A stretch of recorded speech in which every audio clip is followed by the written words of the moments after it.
దువ్వాడ శ్రీనివాస్, దివ్యల మాధురి వీళ్ళిద్దరూ present social మీడియాలో sensational. ఇన్నాళ్ళు దివ్యల మాధురి మాత్రమే సోషల్ మీడియాలో ఇన్స్టాగ్రామ్లో ఫేమస్ అనుకున్నాం, కానీ ఇప్పుడు దువ్వాడ శ్రీనివాస్ ఇప్పుడు వీళ్ళిద్దరూ కూడా సోషల్ మీడియాను కుదిపేస్తున్నారు. మరి ముఖ్యంగా తెలుగు ప్రేక్షకులకి ఎమ్మెల్సీ శ్రీనివాస్గా కాకుండా దాదాపుగా ఇప్పుడు మాధురి శ్రీనివాస్ అంటూ చర్చ జరుగుతున్నట్టు అర్థం చేసుకోవచ్చు. ఏ స్థాయిలోకి వెళ్ళిపోయిందో ఈ జంట చేస్తున్న ఆ సెన్సేషన్ కావచ్చు, ఆ హడావడి కావచ్చు, రచ్చ కావచ్చు. సో ఈ నేపథ్యంలో పొలిటికల్గా ఎటువంటి మార్పులు చోటు చేసుకున్న శ్రీనివాస్ విషయంలో ఆయన పార్టీలోనే కంటిన్యూ అవుతారా, లేకపోతే పార్టీ మారే అవకాశం ఉందా? ఈ విషయంతో పాటు పర్సనల్ లైఫ్ ఎలా ఉంది, పర్సనల్ లైఫ్లో ఎలా ముందుకు వెళ్ళబోతున్నారు, ఎటువంటి డెవలప్మెంట్స్ ఉన్నాయి, ఎటువంటి డెవలప్మెంట్స్ చోటు చేసుకున్నాయి, రచ్చ రంబోలా నుంచి మొదలుపెట్టి ఇప్పటి వరకు జరుగుతున్నాయి ట్రావెలింగ్, ఈ ప్రయాణంలో ఎటువంటి జంప్ జిలానీలు ఉండబోతున్నాయి, ఇవన్నీ కూడా తెలుసుకునే ప్రయత్నం చేద్దాం. So let me invite Duvvada Srinivas and Divvala Madhuri to RTV uncensor. Welcome Srinivas garu, Madhuri garu, welcome to RTV uncensor. So సాధారణంగా అన్సెన్సర్లో ఎక్కడ ఏ ఎడిటింగ్లు ఉండదు, ఉన్నట్టుగా మేము టెలికాస్ట్ చేసేస్తాం. సో చాలా విషయాలు ఉన్నాయి, నాతో పాటు మా ఎడిటోరియల్ టీం కూడా రెడీగా ఉంది మిమ్మల్ని క్వశ్చన్స్ అడగడానికి. హోప్ ఎక్కడ దాచకుండా ఉన్నది ఉన్నట్టు ఇద్దరు చెప్తారనుకుంటున్నాం. మీ అన్సెన్సర్డ్లో ఎలాగ ఎడిటింగ్ ఉండదో మా లైఫ్లో కూడా ఎడిటింగ్ ఉండదు, మేము ఉన్నది ఉన్నట్టుగానే చెప్తాం. వా స్టార్టింగ్ రైట్. యాక్చువల్గా నేను ఇన్విటేషన్ ఫ్లవర్ అనుకున్నాను శ్రీనివాస్ గారు. సో ఒక్కసారి మీరు పట్టుకోండి, మీరు కూడా మాధురి గారు. సో యాక్చువల్లీ ఇద్దరికి వెల్కమ్ చెప్దాం అనుకున్నప్పుడు అనుకున్నాను, కానీ బట్ ఆ ఫ్లవర్ నేను ఇచ్చడం మీ చేతుల్లో కన్నా ఒకరొకరు ఇచ్చుకున్నప్పుడు బాగుంటుందేమో అనిపిస్తుంది.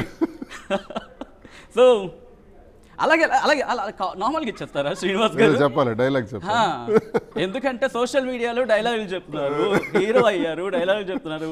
సో ఇది ఒక మాధురి కానీ ఓ మాట మీకు గుర్తొస్తుందిగా. సో మాధురికి ఏం చెప్పి తనకి ఆ ఫ్లవర్ ఇవ్వాలనుకుంటున్నారు? Raju, I love you. Love you too. So ఈ లవ్ పొలిటికల్గా ఎలా ఉండబోతోంది, ఎట్ ద సేమ్ టైం పర్సనల్గా ఎలా వెళ్ళబోతుంది, ఇవన్నీ మాట్లాడేసుకుందాం మరి. So let's start.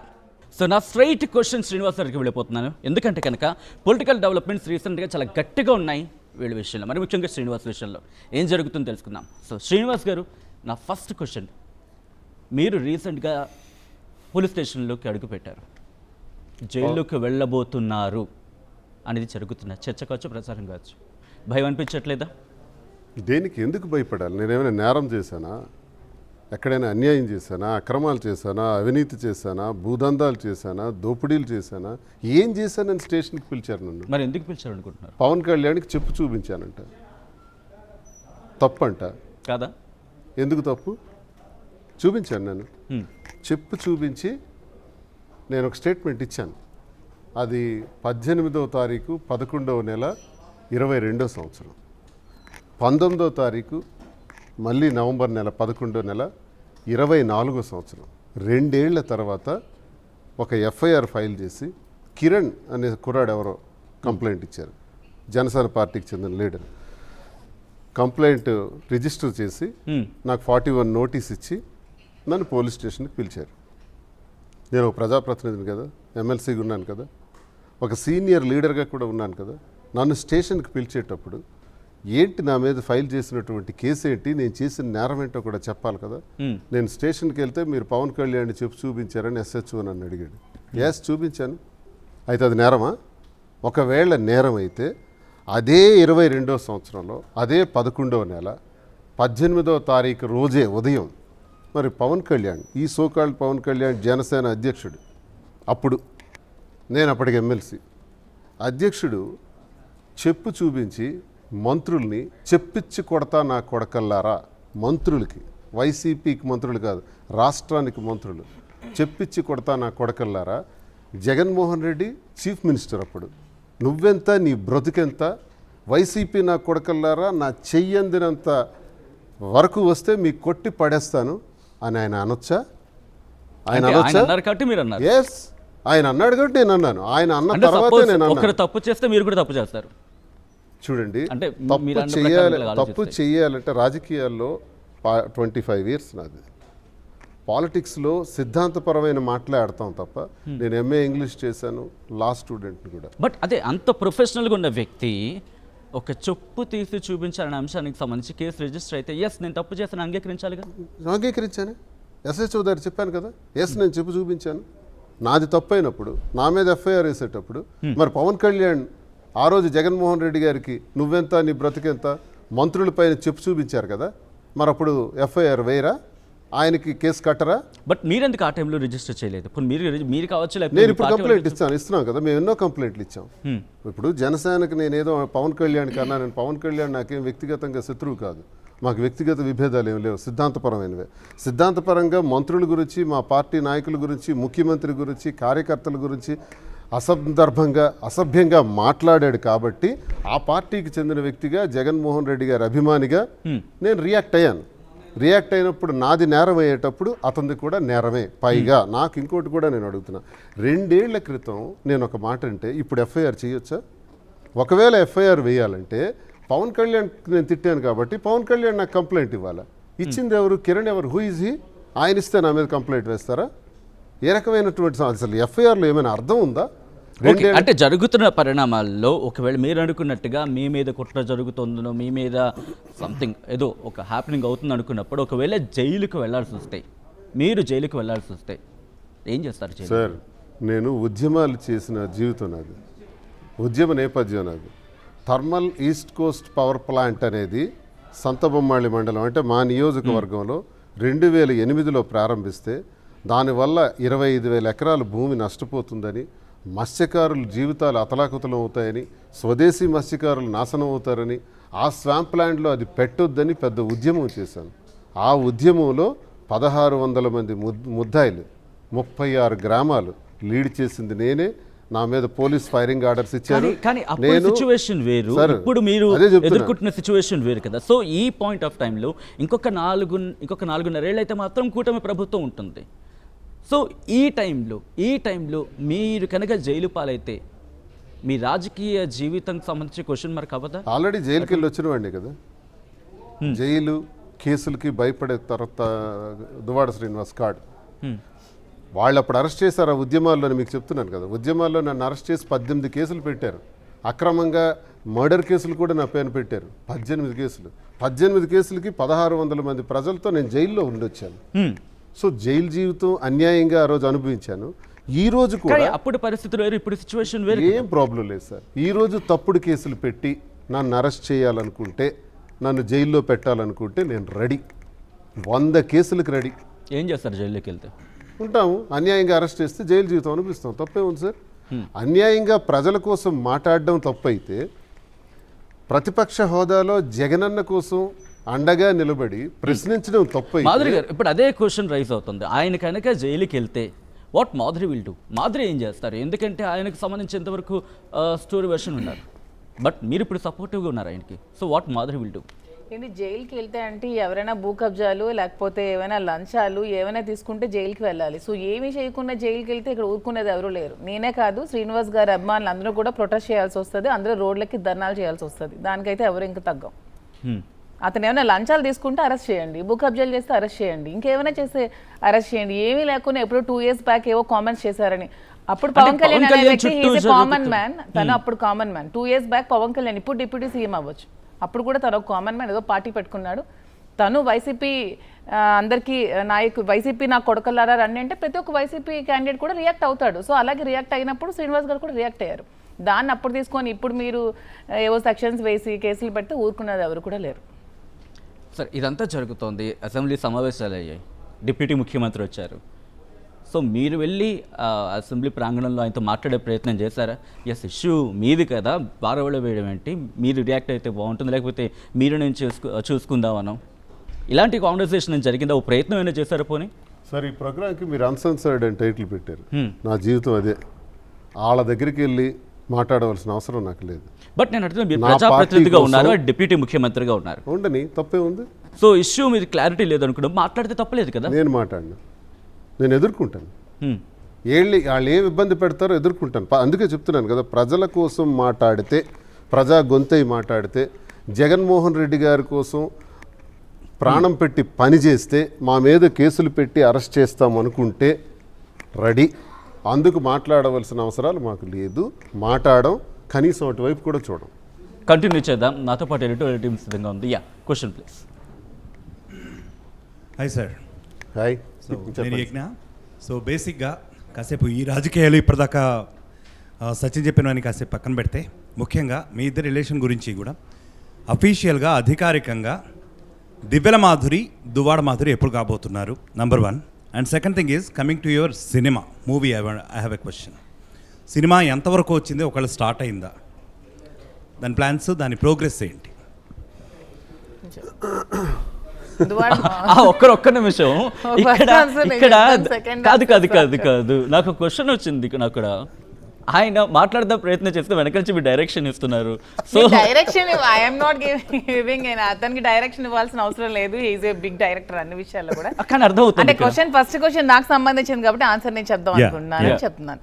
నేను దువ్వాడ మాదిరిగా ఎప్పుడైతే శ్రీనివాస్ గారితో నాకు కొన్ని పరిచయం ఏర్పడిందో అప్పుడే నేను దువ్వాడ మాదిరిగా మారిపోయాను. ఇది వరకే నేను చెప్పాను, మా ఇద్దరికి మ్యాక్సిమం లీగల్గా మ్యారేజ్ అవ్వకపోవచ్చు, కానీ మానసికంగా మా ఇద్దరికి మ్యారేజ్ అయిపోయింది. We are married. మెంటల్గా మీ ఇద్దరం వైఫ్ అండ్ హస్బెండే. దీన్ని ఎవరు ఆపడానికి లేదు. లీగల్ ప్రొసీడింగ్స్ ఉన్నాయి కాబట్టి అఫీషియల్గా మేము మ్యారేజ్ చేసుకోవడానికి ఇబ్బందులు ఉన్నాయి కాబట్టి చేసుకోవట్లేదు. అది వస్తే ఖచ్చితంగా అది కూడా జరుగుతుంది. అంతవరకు మేము వైఫ్ అండ్ హస్బెండ్స్. నేను దువ్వాడ మాదిరినే. ఎప్పుడు జరగబోతోంది అని అది లీగల్. నేనైతే అఫీషియల్గా మేము మ్యూచువల్ కన్సర్న్తో డైవోర్స్ అయిపోయింది. సో అతని కంటే ఇంకా కేసు కోర్టులో ఉంది కాబట్టి అది ఎప్పటికీ క్లియర్ అవుతుంది అనేది మేము కూడా చెప్పలేం. ఎప్పుడు క్లియర్ అయితే అప్పుడు మీకు కూడా పిలిచి భోజనం పెట్టి అఫీషియల్గా చేసుకుంటాం. ఇది నా ఆన్సర్. మూవీ కోసం శ్రీనివాస్ గారు చెప్తారు. Direction started, action. నేను యాక్టర్ని, తన డైరెక్టర్. అర్థమవుతుంది సార్, ఫ్రేమ్ లో మాత్రం అర్థమవుతుంది క్లియర్ గా. లైఫ్ లో కూడా మీరు డైరెక్టర్, తన యాక్టర్ అండి? కొన్ని విషయాల్లో నేను డైరెక్టర్ గా ఉంటాను, మీరు ఒప్పుకుంటున్నారు. కొన్ని విషయాల్లో అతను డైరెక్టర్ గా ఉంటారు. కొన్ని విషయాల్లో ఆడవాళ్ళు ముందు ఆలోచిస్తారు, కొన్ని విషయాల్లో మగవాళ్ళు ముందు ఆలోచిస్తారు. సో ఎవరికి ఎవరు తక్కువ కాదు కాబట్టి ఒకరికొకరు డైరెక్ట్ చేసుకుంటూ వెళ్ళిపోతే లైఫ్ హ్యాపీగా ఉంటుందని నా ఒపీనియన్. ఓకే, కానీ మీది డామినేషన్ ఎందుకు నాకు బాగా అనిపిస్తుంది? నాది డామినేషన్ కాదు. శ్రీనివాస్ చెప్పండి. దొరికిపోయారు శ్రీనివాస్ గారు. మౌనం అర్థ అంగీకారం అంటూ ఉంటారు, ఇక్కడ అర్థమైంది. అర్థం కాదు, ఫుల్ అంగీకారం. నువ్వు బయట పెడతావు, నేను బయట చెప్పు మరి. అది ఆన్సర్ చెప్పొచ్చు కదా నువ్వు. నిజంగా నేనే డామినేషన్ అనుకుంటారు. నిజమేనా? చెప్పండి. తను నాకు అడ్వైస్ చేస్తుంది, ఫైనల్ డెసిషన్ నాదే. నిజం. అసలు అన్సెన్సార్ లో అసలు నిజం బయట రావట్లేదు. ఏదైనా ఒక డిస్కషన్ జరిగేటప్పుడు డెసిషన్ ఈజ్ మైండ్. అది డెసిషన్ నేను చేస్తాను, 100% ఇలా చేయాల్సిందే అంటాను. డైరెక్షన్స్ మాత్రం ఇక్కడ నుంచి వస్తూ ఉంటాయి. సజెషన్స్, డైరెక్షన్స్ కాదు, సజెషన్స్ వస్తాయి, అడ్వైస్ వస్తుంటాయి. కంటి చూపుద్దనే బెదిరిస్తున్నట్టున్నారుగా మీరు. సచిన్ గారు, నేను సజెస్ట్ చేస్తాను అంతే. శ్రీనివాస్ గారు ఏది చేస్తే అది ఫైనల్. మీ అందరం అగ్రీ చేస్తాం అంతే. ఓకే, అతని డెసిషన్ కి మేము శిరసావహిస్తాం. బా, నా సినిమా గురించి సినిమా అన్నది నా చైల్డ్హుడ్ నుంచి ఒక ఇప్పటి వరకు జరిగినటువంటి అంశాలు. అంటే విభిన్న కోణాలు ఉంది. ఒక మిడిల్ క్లాస్ బాయ్ ఒక ఉన్నత స్థాయికి రావడానికి, రాష్ట్ర స్థాయిలో గుర్తింపు రావడానికో, లేకపోతే ఒక రాజకీయంగా కానీ ఒక ఉన్నత పదవికి రావడానికి కానీ పడిన కష్టాలు, అవి ఎలా ట్రావెల్ చేసామన్నది ఒక థీమ్ తీసుకుంటే, అందులో ఫ్యామిలీ లైఫ్ మరో కోణం. ఫ్యామిలీ లైఫ్ ఎలా సాగింది, ఆ ఫ్యామిలీ లైఫ్లో ఉన్నటువంటి ఈగోస్ మెయిన్గా ఇక్కడ మాకు ప్లే చేసినాయి. దువ్వాడ శ్రీనివాస్ రియల్ స్టోరీని రీల్ స్టోరీగా మనం చూడొచ్చు సినిమాలో. అదే ఒకవైపు ప్రేమ జీవితం మాధురి నాది, ఈ లైఫ్ని, ఈ మూడు కోణాలని, ఈ మూడు డైమెన్షన్స్ని కథలో రాస్తూ కన్విన్స్ చేయాలి. అది మా మెయిన్ కాన్సెప్ట్. ఇది రాంగ్ అంటారు అందరూ. సుప్రీంకోర్టు ఆర్డర్ ప్రకారం అడల్టరీ నేరం కాదు అంటే దాని గురించి మేము మాట్లాడటం కాదు, లేకపోతే ఆ సెక్షన్ గురించి మాట్లాడటం కాదు, ఆ జడ్జిమెంట్ గురించి మాట్లాడటం కాదు. ఎన్నో జీవితాలు ఈ దేశంలో, ఈ ప్రపంచంలో భార్యాభర్తలుగా ఒక ఆడమగ వివాహం చేసుకున్న తర్వాత, వాళ్ళు పెళ్ళి అయిన తర్వాత ఎన్నో ఒడిదుడుకులు వస్తాయి. ఆర్థికపరమైన ఇబ్బందులు వస్తాయి, సామాజికపరమైన ఇబ్బందులు వస్తాయి, అన్నీ ఆరోగ్యపరమైనటువంటి ఇబ్బందులు వస్తాయి. ఈ ఇబ్బందులన్నింటినీ తలదించి ఎదుర్కొనే తత్వం ఎప్పుడైతే, అంటే ఈ సినిమాలో ఇన్ని క్యారెక్టర్స్ ఉన్నాయి, ఇన్ని ఎలిమెంట్స్ ఉన్నాయి, ఎలిమెంట్స్లో మాధురి అనే ఒక ఎలిమెంట్ కూడా ఉందా? అది ఉంది, అదో కోణం. రొమాంటిక్ మాధురి గారు మీరు ఉన్నారా మూవీలో? ఆ కోణాన్ని మేము జస్టిఫై చేయాలనుకుంటున్నాం, కన్విన్స్ చేయాలి ప్రేక్షకుల్ని. సో మీరు మాధురి గారిని కన్విన్స్ చేశారా ఆ రోల్ చేయడానికి? మరి ఆ డైరెక్టర్ ఏం చేస్తారు, మేమైతే కథ ఇచ్చాం సార్, కథ రాసుకున్నారు, తమిళనాడు నుంచి ప్రొడ్యూసర్స్ ఎవరు ఉన్నారు, వాళ్ళు చేస్తున్నారు. మరి డైరెక్టర్ మమ్మల్ని పెడతారా, ఇంకో హీరోని పెడతారా, ఇంకో హీరోయిన్ పెడతాడో తెలియదు. నేనైతే రెడీగానే ఉన్నాను. సో కన్ఫర్మేషన్ వచ్చేసింది అయితే. ఇక్కడి నుంచి పాలిటిక్స్ నుంచి వచ్చే పెడుతున్నాను చేస్తున్నాను, ఎందుకంటే మీ నవ్వు కావచ్చు, మీ డైలాగ్స్ కావచ్చు, పొలిటికల్ కెరియర్లో మీరు మాట్లాడిన సందర్భాలు చూసాం. కానీ అసెంబ్లీ ఎన్నికల తర్వాత, మరి ముఖ్యంగా మీ ఇంట్లో ఇష్యూస్ స్టార్ట్ అయిన తర్వాత నుంచి పొలిటికల్గా, మరి ముఖ్యంగా పార్టీలో కూడా మీ ప్రాధాన్యత తగ్గింది అనే చర్చ జరుగుతోంది. సో పర్సనల్ లైఫ్ డిస్టర్బెన్సెస్ మీ పార్టీ మీద పడుతోంది, ఇన్ఫ్యాక్ట్ మీ రాజకీయ లైఫ్లో పడుతోంది అనుకున్నప్పుడు జగన్ మీతో మాట్లాడే ప్రయత్నం చేశారా? జగన్తో మీరు మాట్లాడారా? అంటే ఇక్కడ ఒకటి ఉంది సార్, సాధారణంగా ఇది ఎలా అంటే రాంగ్ యాంగిల్లో పోర్ట్రేట్ అవుతుంది. ఈయనకు పిల్లలు ఉన్నారు కదా, భార్య ఉంది కదా, ఒక ఉన్నతమైన పదవిలో ఉన్నాడు కదా, ఒక ప్రోటోకాల్లో ఉండి ఇలా చెయ్యొచ్చా, ఇది ఎటువంటి సందేశాన్ని ఇస్తుంది ప్రజలకి, ఇది తప్పు కదా అన్నది సమాజం ఆలోచిస్తారు. సో సమాజాన్ని మేమే కారణం వల్ల చేసాం, అసలు ఆ కుటుంబాల కారణాలు ఎటువంటి పరిస్థితులకు దారితీసాయి, ఆ ఇగోస్ అన్నది ఏ స్థితికి వచ్చింది, అంటే జగన్మోహన్ రెడ్డి దృష్టికి ఇది వెళ్ళిందని గతంలో కూడా మీరు మాట్లాడారు. కానీ ఇప్పుడు జరుగుతున్న పరిణామాలు మీకు ఇంకా పొలిటికల్ గ్రాఫ్ పడిపోతుంది అంటూ చర్చ జరుగుతున్నప్పుడు ఇది నా పరిస్థితి, నేను ఇది చెప్పాను అని చెప్పి జగన్ చెప్పారు. జగన్ ఎటువంటి ఆన్సర్ వచ్చింది? జగన్మోహన్ రెడ్డి గారికి ఇప్పుడే కాదు, ఎన్నికలకి 2 ఏళ్ల ముందు నుంచి కూడా మా విషయాలు తెలిసేటప్పుడు అసలు యాక్చువల్ నేను ఇన్ఛార్జ్, నేనే ఎమ్మెల్యేగా పోటీ చేయాలి. అసలు ఫస్ట్ టికెట్ నాదే అనౌన్స్ చేశారు కూడా ఇంచుమించు స్టేట్లో. నేను పని చేసుకుంటూ పోతున్నాను, ఒకసారి ఇంట్లో ఉన్న గొడవలు అన్నీ ఆయనకు తెలుసు, సెటిల్ చేసే నాకు టికెట్ అనౌన్స్ చేశారు.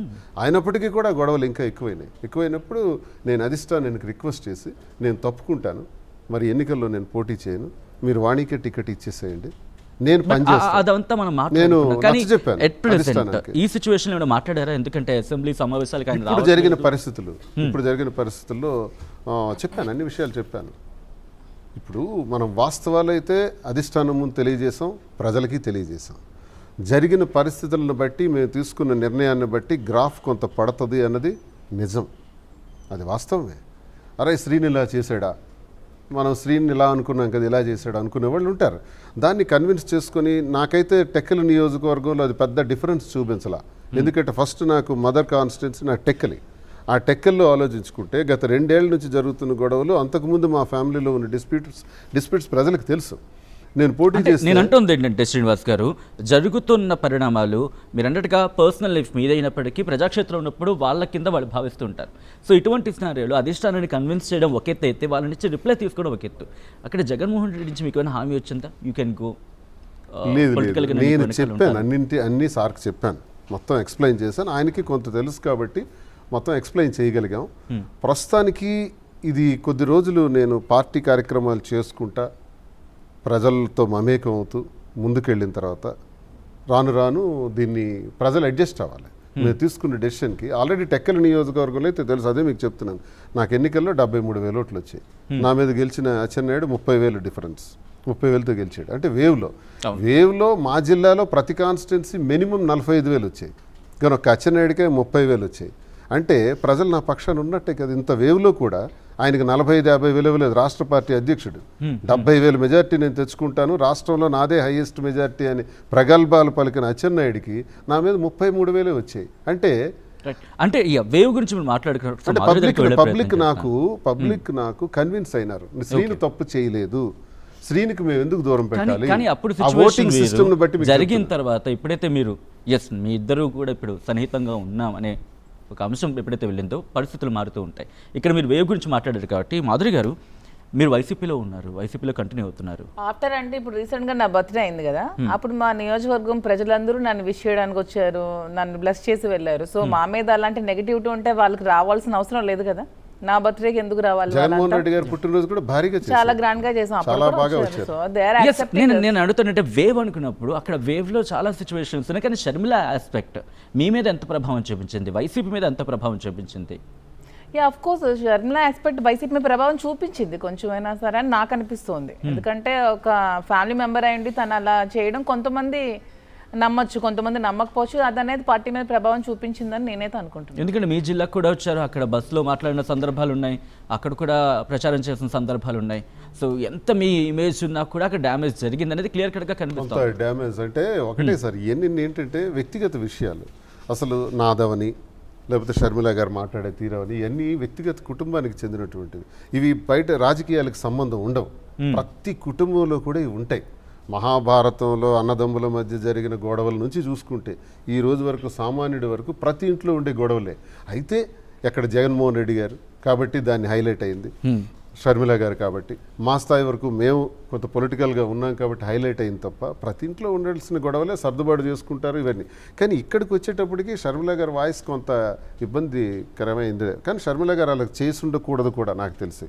నేను కూడా ఏమనుకుంటానంటే రాజశేఖర రెడ్డి గారు నా శిష్యరికం నాది, ఆయనతో నేను అడుగులు వేశాను. రాజశేఖర రెడ్డి గారే నా పేరుని జిల్లాకు పరిచయం చేశారు. అంత స్నేహం ఆయనతో నాకు, అంత గొప్పగా రిలేషన్. కాబట్టి రాజశేఖర రెడ్డి గారి బిడ్డలైనా జగన్మోహన్ రెడ్డి గారైనా షర్మిల గారైనా మాకు ఈక్వల్, సమానంగానే చూస్తాం. కానీ జగన్మోహన్ రెడ్డి గారి విషయంలో షర్మిల గారు ఆడిన మాటలు మాత్రం కరెక్ట్ కాదని నా అభిప్రాయం.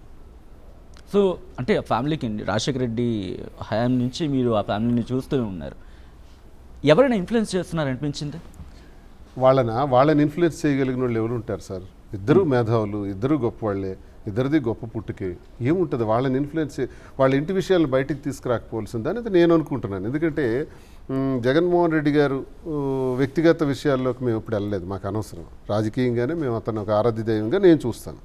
నేను ఆయనకి ఇష్టపడతాను. వైఎస్ రాజశేఖర రెడ్డి గారి కుమారుడిగా జగన్మోహన్ రెడ్డిగా నేను ఇష్టపడతాను. ఆ ఇష్టపడే వ్యక్తిలో ఉన్న కోణాలను ఆలోచిస్తే చాలా మంచి వ్యక్తి. ఆస్తులన్నీ 50% పనిచేసుకున్నాం. నేను సంపాదించిన ఆస్తుల్లో కూడా 40% చెల్లెమ్మకి ఇచ్చాను అని స్టేట్మెంట్స్ ద్వారా తెలియచేయడం జరిగింది పార్టీ పెద్దలు. దీన్ని బట్టి ఆలోచిస్తే మనకి ఏం అర్థం అవుతుంది? ఇవి చాలా చక్కగానే ఆయన చూశారు చెల్లెమ్మకి. అది గౌరవంగా ఇంట్లో తేల్చుకోవాల్సిన విషయాలు, 4 walls మధ్య డిస్కస్ చేయవలసిన విషయాలు అవి తెచ్చి ఆమె బయట మాట్లాడారు. అది కరెక్ట్ కాదు. పైగా మాకు జగన్ సైతాన్ సేనలు ఏదైనా ఒక టైటిల్ కూడా పెట్టారు. సైతాన్ సేన ఎవరు? మేమందరం జగన్మోహన్ రెడ్డి గారు వెనక తిరిగితే సైతాన్ సేన కింద కేడర్నంతటినీ అలా ఉద్దేశించి మాట్లాడటం కరెక్ట్ కాదు. ఎందుకంటే మాలో అలాంటి చర్చలు ఎప్పుడూ జరగలేదు. షర్మిల గారు అంటే చాలా గౌరవంగా చూసాం, వైఎస్ఆర్ బిడ్డ, చాలా గౌరవంగా చూసాం తప్ప ఆమె గురించి ఎవరు అప్రస్తుతమైనటువంటి మాటలు, అసభ్యకరమైన మాటలు మా పార్టీలో ఆడలేదు. కానీ ఆమె ఆ మాట అన్నారు, వింటే బాధేస్తుంటుంది.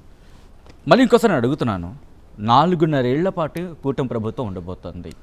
మీరు ఈ ఫస్ట్ కొద్ది నెలల్లోనే కేసులు చూస్తున్నారు, మీరు అన్నట్టుగా కేసెస్కి సంబంధించి ఇష్యూని ఫేస్ చేస్తున్నారు. పార్టీలో ఉండాలి, లేకపోతే పార్టీలో ఉంటే ఇంక ఇబ్బంది, పార్టీ మారిపోతే బాగుంటుంది, ఈ ఆలోచన ఏమైనా వచ్చిందా మాధురి గారు? నో శ్రీనివాస్ గారికి నిద్రలో కూడా అలాంటి ఆలోచన రాదు. ఎందుకంటే అతను తన ప్రాణం కూడా జగన్మోహన్ రెడ్డి గారికి ఇవ్వడానికి రెడీగా ఉండే వ్యక్తి కాబట్టి.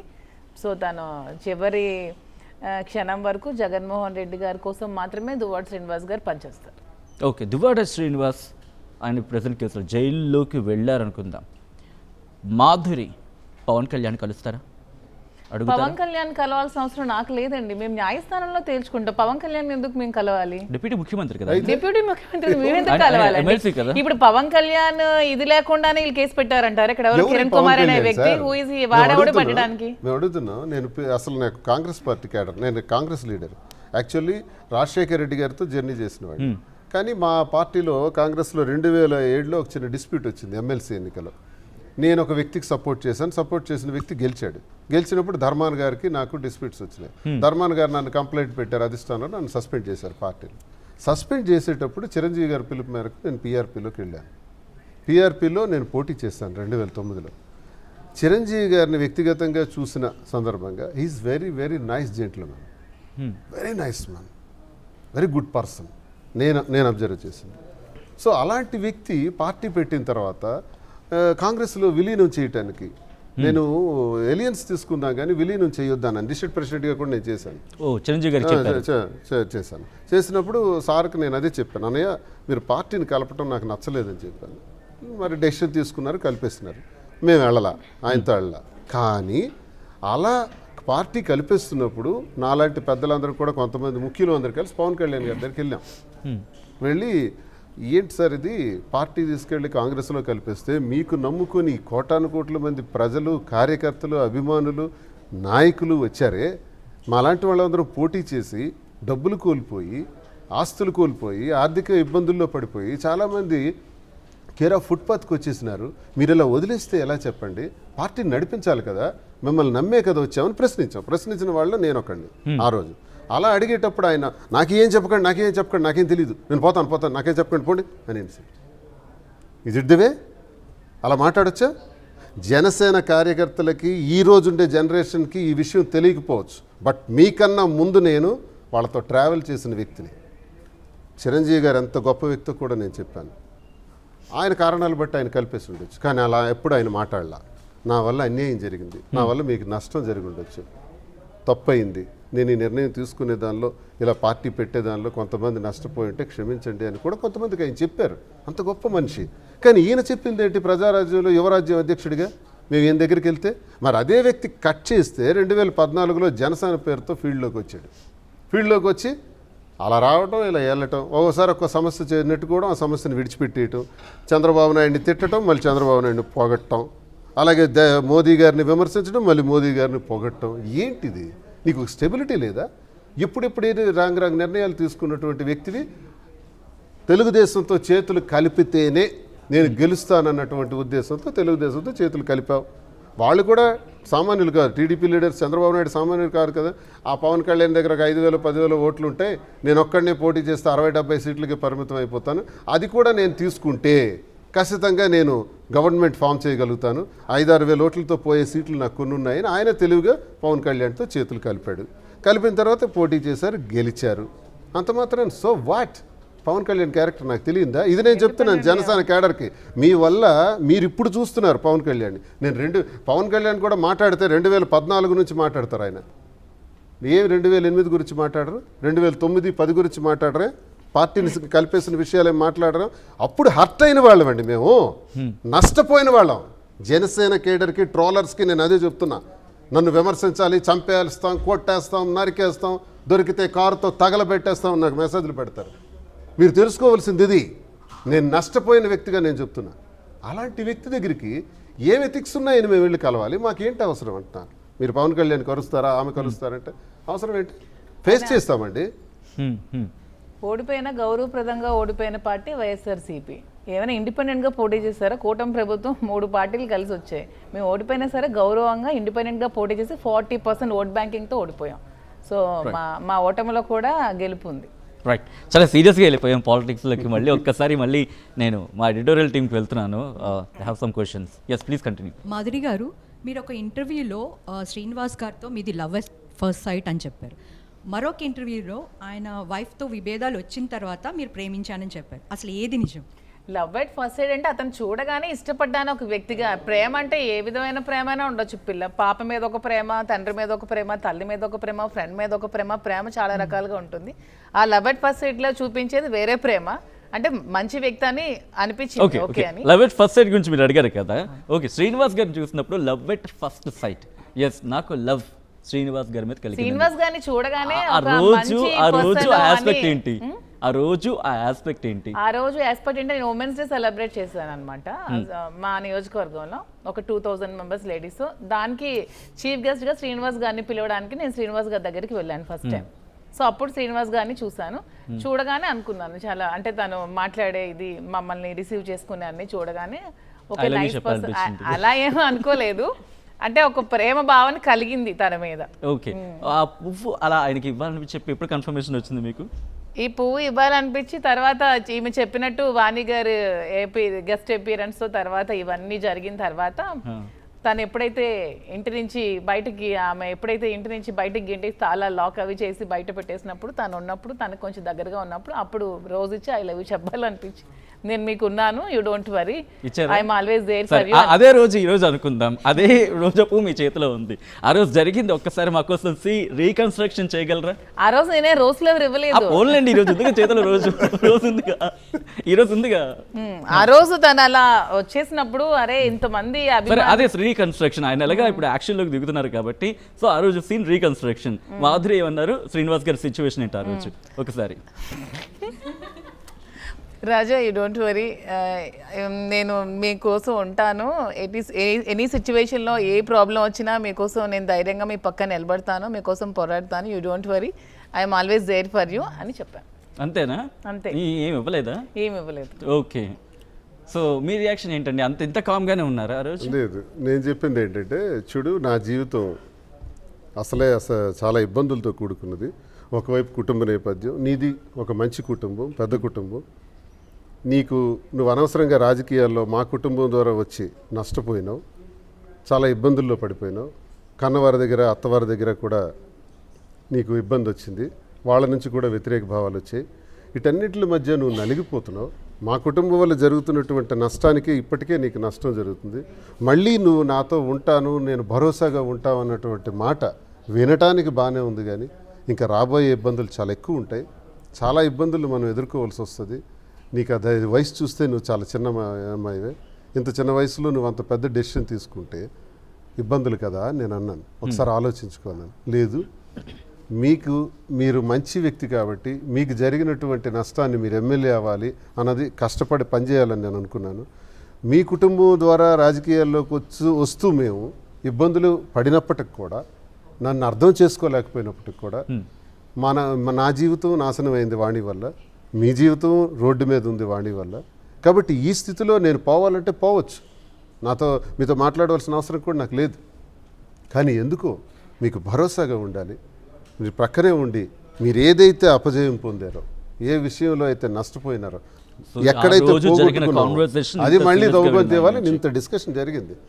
ఒకసారి కాదు, 2 సార్లు కాదు, చాలా సార్లు డిస్కషన్. శ్రీనివాస్ గారు, నేను ఒకసారి మాధురి గారు ఒకసారి శ్రీనివాస్ గారిని ఆఫ్ ద ఫ్రేమ్ చేస్తున్నాడు. ఒకసారి స్ట్రైట్గా నా కళ్ళలోకి చూడండి. ఓ పక్క పిల్లలు, ఓ పక్క వాళ్ళ ఇష్యూస్, ఓ పక్క మీ ఇష్యూస్, మీ హస్బెండ్తో డివోర్స్, సమాజం నుంచి మీ మీద ఈ మాట అంటే నాకు క్షమించాలి, చేదరింపు, ఓ పక్క సోషల్ మీడియాలో మిమ్మల్ని ట్రోలింగ్, పొలిటికల్ కెరియర్ కనిపించట్లా, ఇలా దాదాపు 10 ఆస్పెక్ట్స్ మీ చుట్టూతో మిమ్మల్ని చుట్టుముట్టేసే చీకట్లో ఉన్నారు. ఆ రోజు నేను లైవ్లో మాట్లాడినప్పుడు బాధ అనిపించలే? ఎందుకు ఈ లైఫ్ అనిపించింది? ఎందుకు ఈ లైఫ్ అలా ఏం అనిపించలేదు. ఎందుకంటే ఇది నా జీవితం, నాకు నచ్చినట్టు నేను బ్రతకడానికి భగవంతుడు నాకు ఇచ్చిన జీవితం.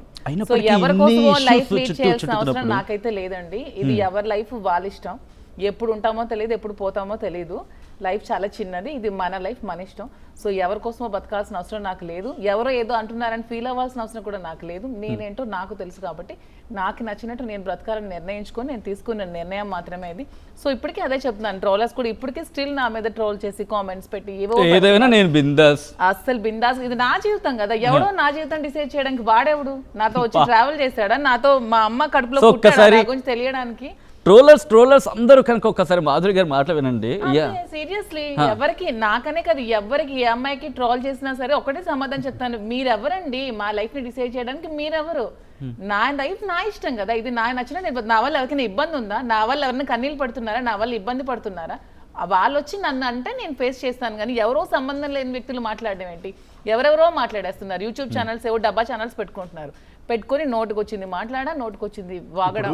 వాళ్ళకి ఎవరో నాకు తెలియదని నేను చెప్పేయచ్చు, శ్రీనివాస్ ఎవరో నాకు తెలియదని నాను చెప్పొచ్చు. అందరు చేసేది ఇదే. కానీ శ్రీనివాస్ గారు తన లవ్ ఎట్ ఫస్ట్ సైట్ గురించి చెప్పారు. మీకు ఎప్పుడు వచ్చింది ఆ ఫీల్ కావచ్చు, లేకపోతే ఎస్ తన మీద ప్రేమ అనేది? సిగ్గుపడుతున్నారు, నవ్వుతున్నారు. ఒకటి, రాజకీయంగా చాలామంది మా దగ్గరికి వస్తుంటారు.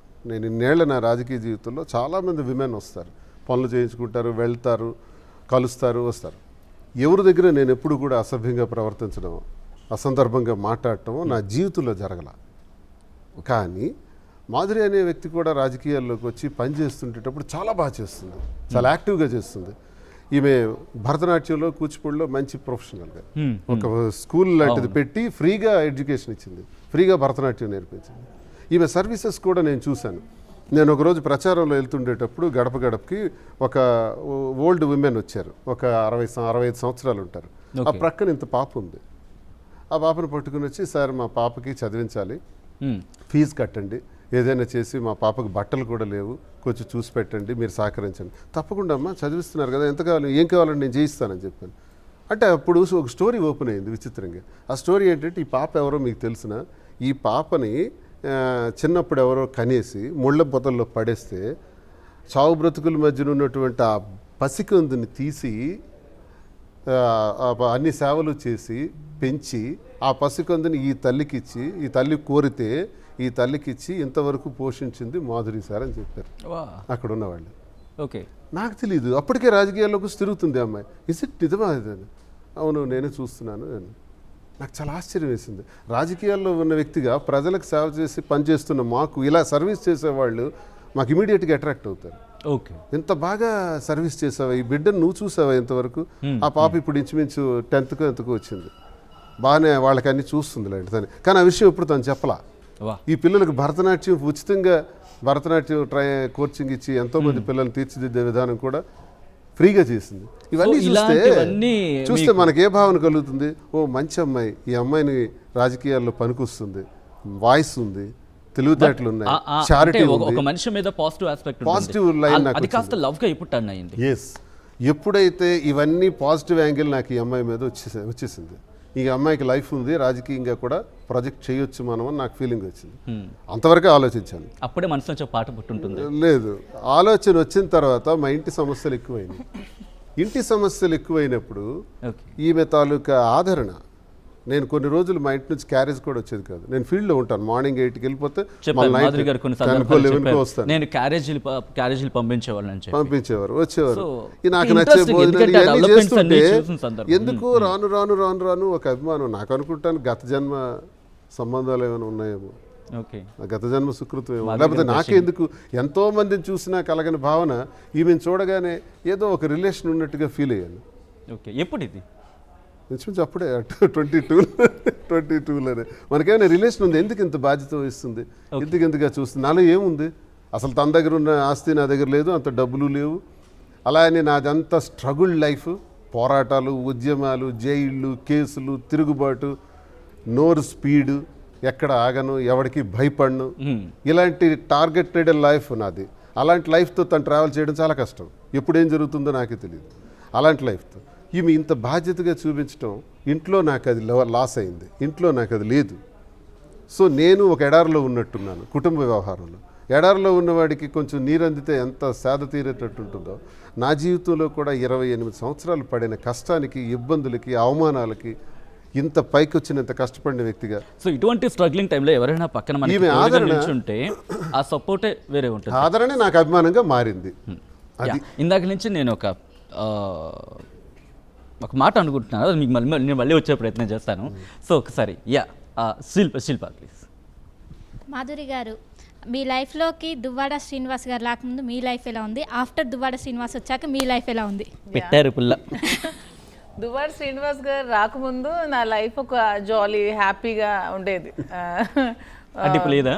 అంటే ఇప్పుడు చెప్పాక స్ట్రగుల్స్ అన్ని ఇప్పుడు ఆల్రెడీ నా మీద మీరు వచ్చినాక లైఫ్ లో అసలు జాలీ లేదంటున్నారు ఆవిడ. అంటే తిని ఎలా ఉండేదంటే నాకు తెలిసిన వరకు ఆ పిల్లలకి క్లాసెస్ చెప్పడం, ఎవరైనా వస్తే డొనేట్ చేయడం, హెల్ప్ చేయడం, బిజినెస్ చూసుకోవటం, హాయిగా ఎంజాయ్ చేయటం, ఇవి ఫ్రెండ్స్, పెద్ద ఫ్రెండ్స్ క్లాసెస్ చెప్పేదానికి కిట్టీస్ అని సరదాగా ఉన్న లైఫ్ ని రిలేషన్షిప్ లోకి వెళ్ళిన తర్వాత లైఫ్ ని స్టేషన్కి వెళ్ళింది, పోలీస్ స్టేషన్కి వెళ్ళింది, తనకి ట్రోల్ చేస్తున్నారు.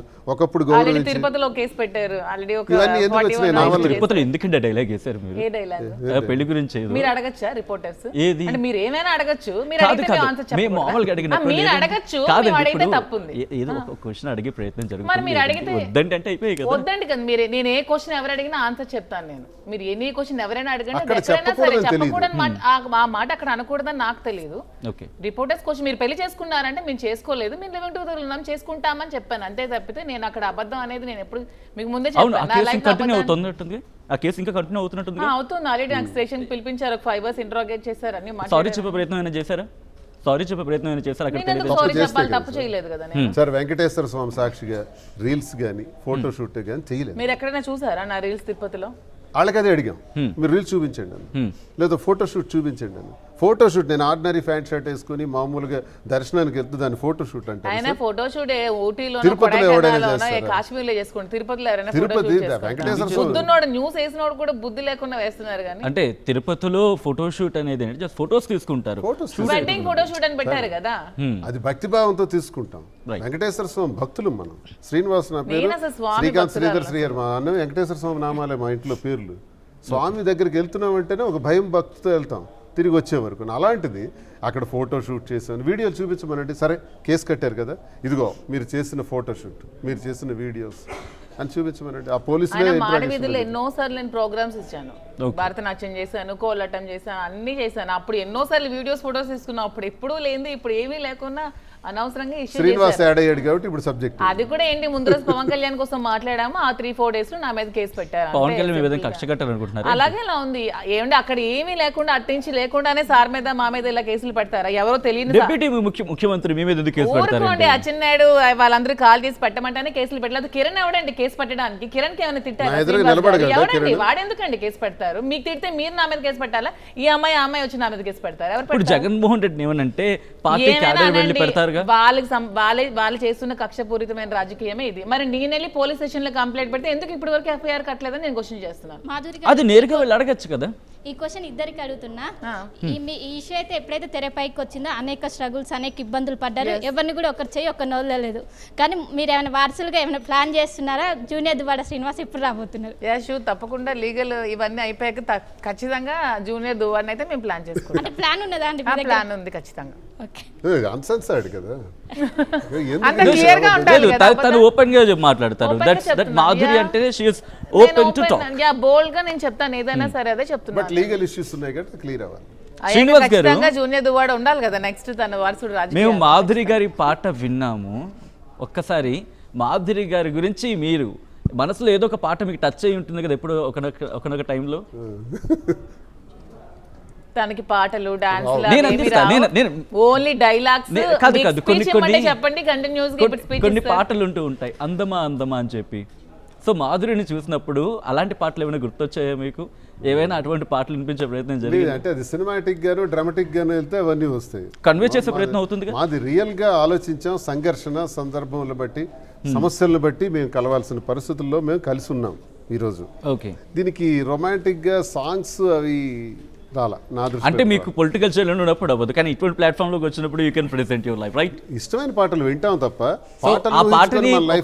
ఒక పాటను మీకు తనకి ప్రెజెంట్ చేయమన్నారు అనుకోండి, ఏ పాట అంటే నా కోసం సాంగ్ డెడికేట్ చేయాలంటే ఏ సాంగ్ డెడికేట్ చేస్తారని పాడాల్సిన అవసరం లేదు. అదే మధురాతి మధురం డెడికేట్ చేయండి పాపం. అతనికి రాదు, మీకు వచ్చు. అదే నాకు వచ్చిందండి అదే సాంగ్. మధురాతి మధురం మన ప్రేమ మధురం, ఆ పాట నాకు డెడికేట్ చేస్తారు. ఓకే, సో మీరు డెడికేట్ చేయమంటే ఆయనకు పాట? నేనా తనివి తీరలేదే సాంగ్ డెడికేట్ చేస్తాను. Yeah please. తనివి తీరలేదే ఆ సాంగ్ నాకు రాదు, అదే డెడికేట్ చేస్తాను. మీకు వచ్చు రాదు లిరిక్స్ ఏమంటారా? ఇప్పుడే తీసిస్తా లిరిక్స్. నేను మేము ఎక్కువగా కార్లో జర్నీ చేసేటప్పుడు శ్రీనివాస్ గారు ఒక్క నిమిషం అండి, ఇక్కడ నేను ఇంటరప్ట్ చేస్తాను. మాధురి గారు పాడదాం అనుకుంటున్నారు. లేదు నాకు నిజంగా ఇప్పుడే మీరు అన్నారు కదా మాధురి ఏముంటే అది మాట్లాడుతుంది, అందుకే నేను ఇస్తాను లిరిక్స్ మీకు. ఆ సాంగే కదా, ఆ సాంగే కదా. అంటే నేను డెడికేట్ చేస్తానంటే అతనితో ఎంత ఉన్నా కూడా నాకు తనివి తీరట్లేదు అని చెప్పి సాంగ్ డెడికేట్ చేస్తున్నాను. నేను లిరిక్ తీసిస్తాను కదా. తనివి తీరలేదే నా మనసు నిండలేదే ఏనాటి బంధమే అనురాగం. అంతేనా? అంతే. నెక్స్ట్ ఆయనకి అంతిద్దాం. సార్ ఒక్కసారి ఇదే పాటని మీరు పాడితే మీ గొంతులో మాకు వినాలి. శ్రీనివాస్ గారు ఒక పొలిటీషియన్, హీజ్ అన్ ఎమ్మెల్సీ, అంతవరకే. కాదు పర్సనల్ లైఫ్ ఉంటుంది. ఇది ప్రజల్ని చూస్తున్నారు. సంగీతంలో గానీ ఆమెకి నైపుణ్యత ఉంది కాబట్టి మీకు. ఇది ఏ పాట తీశారు మీరు? పోయింది, వెళ్ళిపోయింది అది. ఆమె ప్రొఫెషనల్, నాకేం సాంగ్స్ సార్ నాకు రాదు. అయ్యో, మీరు లాస్ట్ టైం ఆయన పాడారు, మీకు గుర్తుందా? లేదు లేదే. వెళ్ళలేదా మీరు? ఇంకోసారి పాడతారు అప్పుడు? లేదు, రోషన్ గారా మన రోహిత్ గారు అప్పుడు ఏదో మమ్మల్ని ఏడిపించడానికి ఆట పట్టించడానికి డైలాగ్ చెప్పారు అంతే. లేదు, పాట పాడారు ఆయన. డైలాగ్ చెప్పారు. లేదు, రోహిత్ గారు ఫోన్ చేసి కనుక్కుంటా. రైట్. శ్రీనివాస్ గారు సినిమాలు చూస్తూ ఉంటారా? ఎక్కువ మూవీస్ చూస్తారు. రీసెంట్ గా చూసిన మూవీ ఇది పుష్ప 2. అయ్యో బాబోయ్, వచ్చారు. పాట అందుకుంటారా కొంచెం? బాగా నచ్చిందంట, శ్రీలీల డాన్స్ బాగా చేసిందంట. బాగా నచ్చిందండి మీకు సాంగ్? మామయ్య వచ్చాడు దించు, మచ్చా వచ్చాడు దించు. ఓకే, సో ఎన్నిసార్లు చూసారండి? మూవీ అయితే ఒకసారి చూసాం, సాంగ్ అయితే చూసారంటారు. మీరు ఏమనలేదు ఆయనకి? ఎందుకండి ఏమన్నా? ఏమనలే. ఓకే, శ్రీనివాస్ గారు ఎప్పుడైనా తగ్గేదే లేదన్నారా లేకపోతే తగ్గేదే లేదు? అతను ఎప్పుడు తగ్గేదే లేదు. తగ్గేది లేదు. ఆ ఎప్పుడైనా dialogue అనడం ఎప్పుడో ఏంటి మా అసలు పాత తన dialogue. లైఫ్ లో పాత డైలాగ్ అది. ఇప్పుడు పుష్ప 2 మూవీలో తీసుకొచ్చారు పుష్పలో, కానీ ఆ శ్రీనివాస్ గారు 25 years నుంచే తగ్గేదేలే, ఇప్పుడు కాదు. ఒక్కసారి ఆ స్టైల్లోనే తగ్గేదే లేదు. ఇప్పుడు తగ్గాల్సి వస్తుందేమో No అనిపించింది. అంత way. సినిమా ఏం లేదు, కేసులు కాదు కదా, అరెస్టులు కాదు కదా, ఏం చేసుకున్నా చేసుకోమని తగ్గేదే లేదు. ఓకే అరెస్టులకి కేసులకి భయపడి సార్ మామూలుగా అయితే ఒక జంట మధ్య సాధారణంగా ఫన్నీగా కలహాలు వస్తూనే ఉంటాయి జనరల్గా ఒక బంధం ఏర్పడిన తర్వాత. ఓకే, అవి కామన్ డెఫినెట్గా. మీ మధ్య కూడా సరదాగా కానివ్వండి, ఓకే, వస్తూనే ఉంటాయి. దాని గురించి పెద్ద క్యూరియాసిటీ ఏం లేదు. బట్ సీరియస్గా ఏమైనా మీ మధ్య గొడవ జరిగిందా? ఆ గొడవ అనవసరంగా మనం ఈ బంధంలోకి దిగాము అని చెప్పి ఎప్పుడన్నా ఇంతకాలం జర్నీలో మీకు అనిపించిందా? ఒకవేళ ఫ్యూచర్లో ఇదే పరిస్థితి వస్తే ఎప్పుడైనా రిపెంట్ అవుతారా? అసలు మీ ఇద్దరి మధ్య కమిట్మెంట్ ఎంత స్ట్రాంగ్గా ఉంది? అసలు చెప్పు. అసలు వైఫ్ అండ్ హస్బెండ్ అంటే గొడవలు చిన్నవి రాకపోతే అసలు వైఫ్ అండ్ హస్బెండ్ అసలు కానే కాదు. అంటే వాళ్ళు ఏదో యాక్ట్ చేసుకుంటున్నారని అర్థం. గొడవలు ఉంటేనే, గొడవల తర్వాత మళ్ళీ కలిసే బంధం చాలా బాగుంటుంది. సో గొడవలు అప్పుడప్పుడు మా ఇద్దరి మధ్యన వస్తూ ఉంటాయి. ఎన్ని గరెట్లు ఇస్తారు? అచ్చా, అలాంటి గొడవలే ఉండు, అలుగుతాను అంతవరకే. అలా గొడవ పడి కలిసే బంధం చాలా బాగుంటుంది. గొడవలు వస్తే అంతేగాని సీరియస్గా అయితే మా మధ్యలో ఎప్పుడు గొడవలు రాలేదు. తను ఒకవేళ వస్తే ఫ్యూచర్లో రిపెంట్ అవ్వాల్సిన అంటే రిపెంట్ అవ్వాల్సిన పరిస్థితి ఏమన్నా వస్తుందా? మీ ఇద్దరి మధ్య అసలు ఎంత స్ట్రాంగ్గా ఉంది అని అడుగుతున్నా. ఖచ్చితంగా రావు. ఎందుకంటే లైఫ్ లో ఒకసారి ఇలాంటి సిచ్యువేషన్స్ ఫేస్ చేసుకొని మేము వచ్చాం కాబట్టి, సో ఇద్దరం కూడా జాగ్రత్తగానే లైఫ్ లీడ్ చేయాలనుకుంటున్నాం కాబట్టి ఇలాంటి గొడవలు మా మధ్యన ఎప్పటికీ కూడా రావు. మేము అన్ని రకాలుగా ఆలోచించాం సార్. ఈ డెసిషన్ తీసుకోవటం వల్ల ముందుగా నష్టపోయేది ఎవరంటే పిల్లలు. సో ఆమెకు 3, నాకు 2 పిల్లలు. ఈ 5 మా పిల్లలని అనుకుంటున్నాం. సో మా వల్ల వాళ్ళ స్టేచర్ కానీ వాళ్ళ జీవితాలు కానీ ఏది దెబ్బతినకూడదు, వాళ్ళ ఆర్థిక పరిస్థితులు కానీ ఏమాత్రం డ్యామేజ్ కాకూడదు. ముందు వాళ్ళకి మన ఎఫర్ట్స్ అని పెడదాం, నెంబర్ 1. నెంబర్ 2, మా మీద ఆధారపడినటువంటి రాజకీయాలు, ప్రజలు, కార్యకర్తలు, అభిమానులు, వాళ్ళు అరే శ్రీనివాస్తో మేము నడుస్తున్నాం కదా, ఆయన పరిస్థితులు అయినప్పుడు మా పరిస్థితి ఏంటి అనే వాళ్ళు ఏమైనా డిప్రెషన్లోకి వెళ్తే నేనున్నానని చెప్పి మేమిద్దరం కలిసి భరోసా ఇచ్చి రాజకీయ జీవితానికి ఏ నష్టం వాళ్ళకి కలగకుండా వాళ్ళకు భరోసాగా ఉండటం, ఇది మేము తీసుకున్న 2 డెసిషన్స్. ఈ 2 డెసిషన్స్కి ముందు మేమేమనుకున్నామంటే ఇంత ఇబ్బందుల్లో కలిసాం కాబట్టి మరి ఇంకా మా మధ్య అటువంటి డిస్కషన్స్కే ఈ రిపెంటెన్స్ అన్నదానికి ఛాన్సే లేదు. ఎందుకంటే చిన్న డిస్కషన్స్, నా అభిప్రాయ భేదాలే ఉన్నాయనుకోండి, సాధారణంగా నేను కోపంగా ఉంటే 2 నిమిషాల్లో తనే వచ్చి మళ్ళీ నా దగ్గరికి వచ్చి సారీ రాజా అని చెప్పి, ఏం రాజా అది వెంటనే మళ్ళీ నేను కన్విన్స్ అవ్వను సాధారణంగా, అంటే నేను తగ్గను.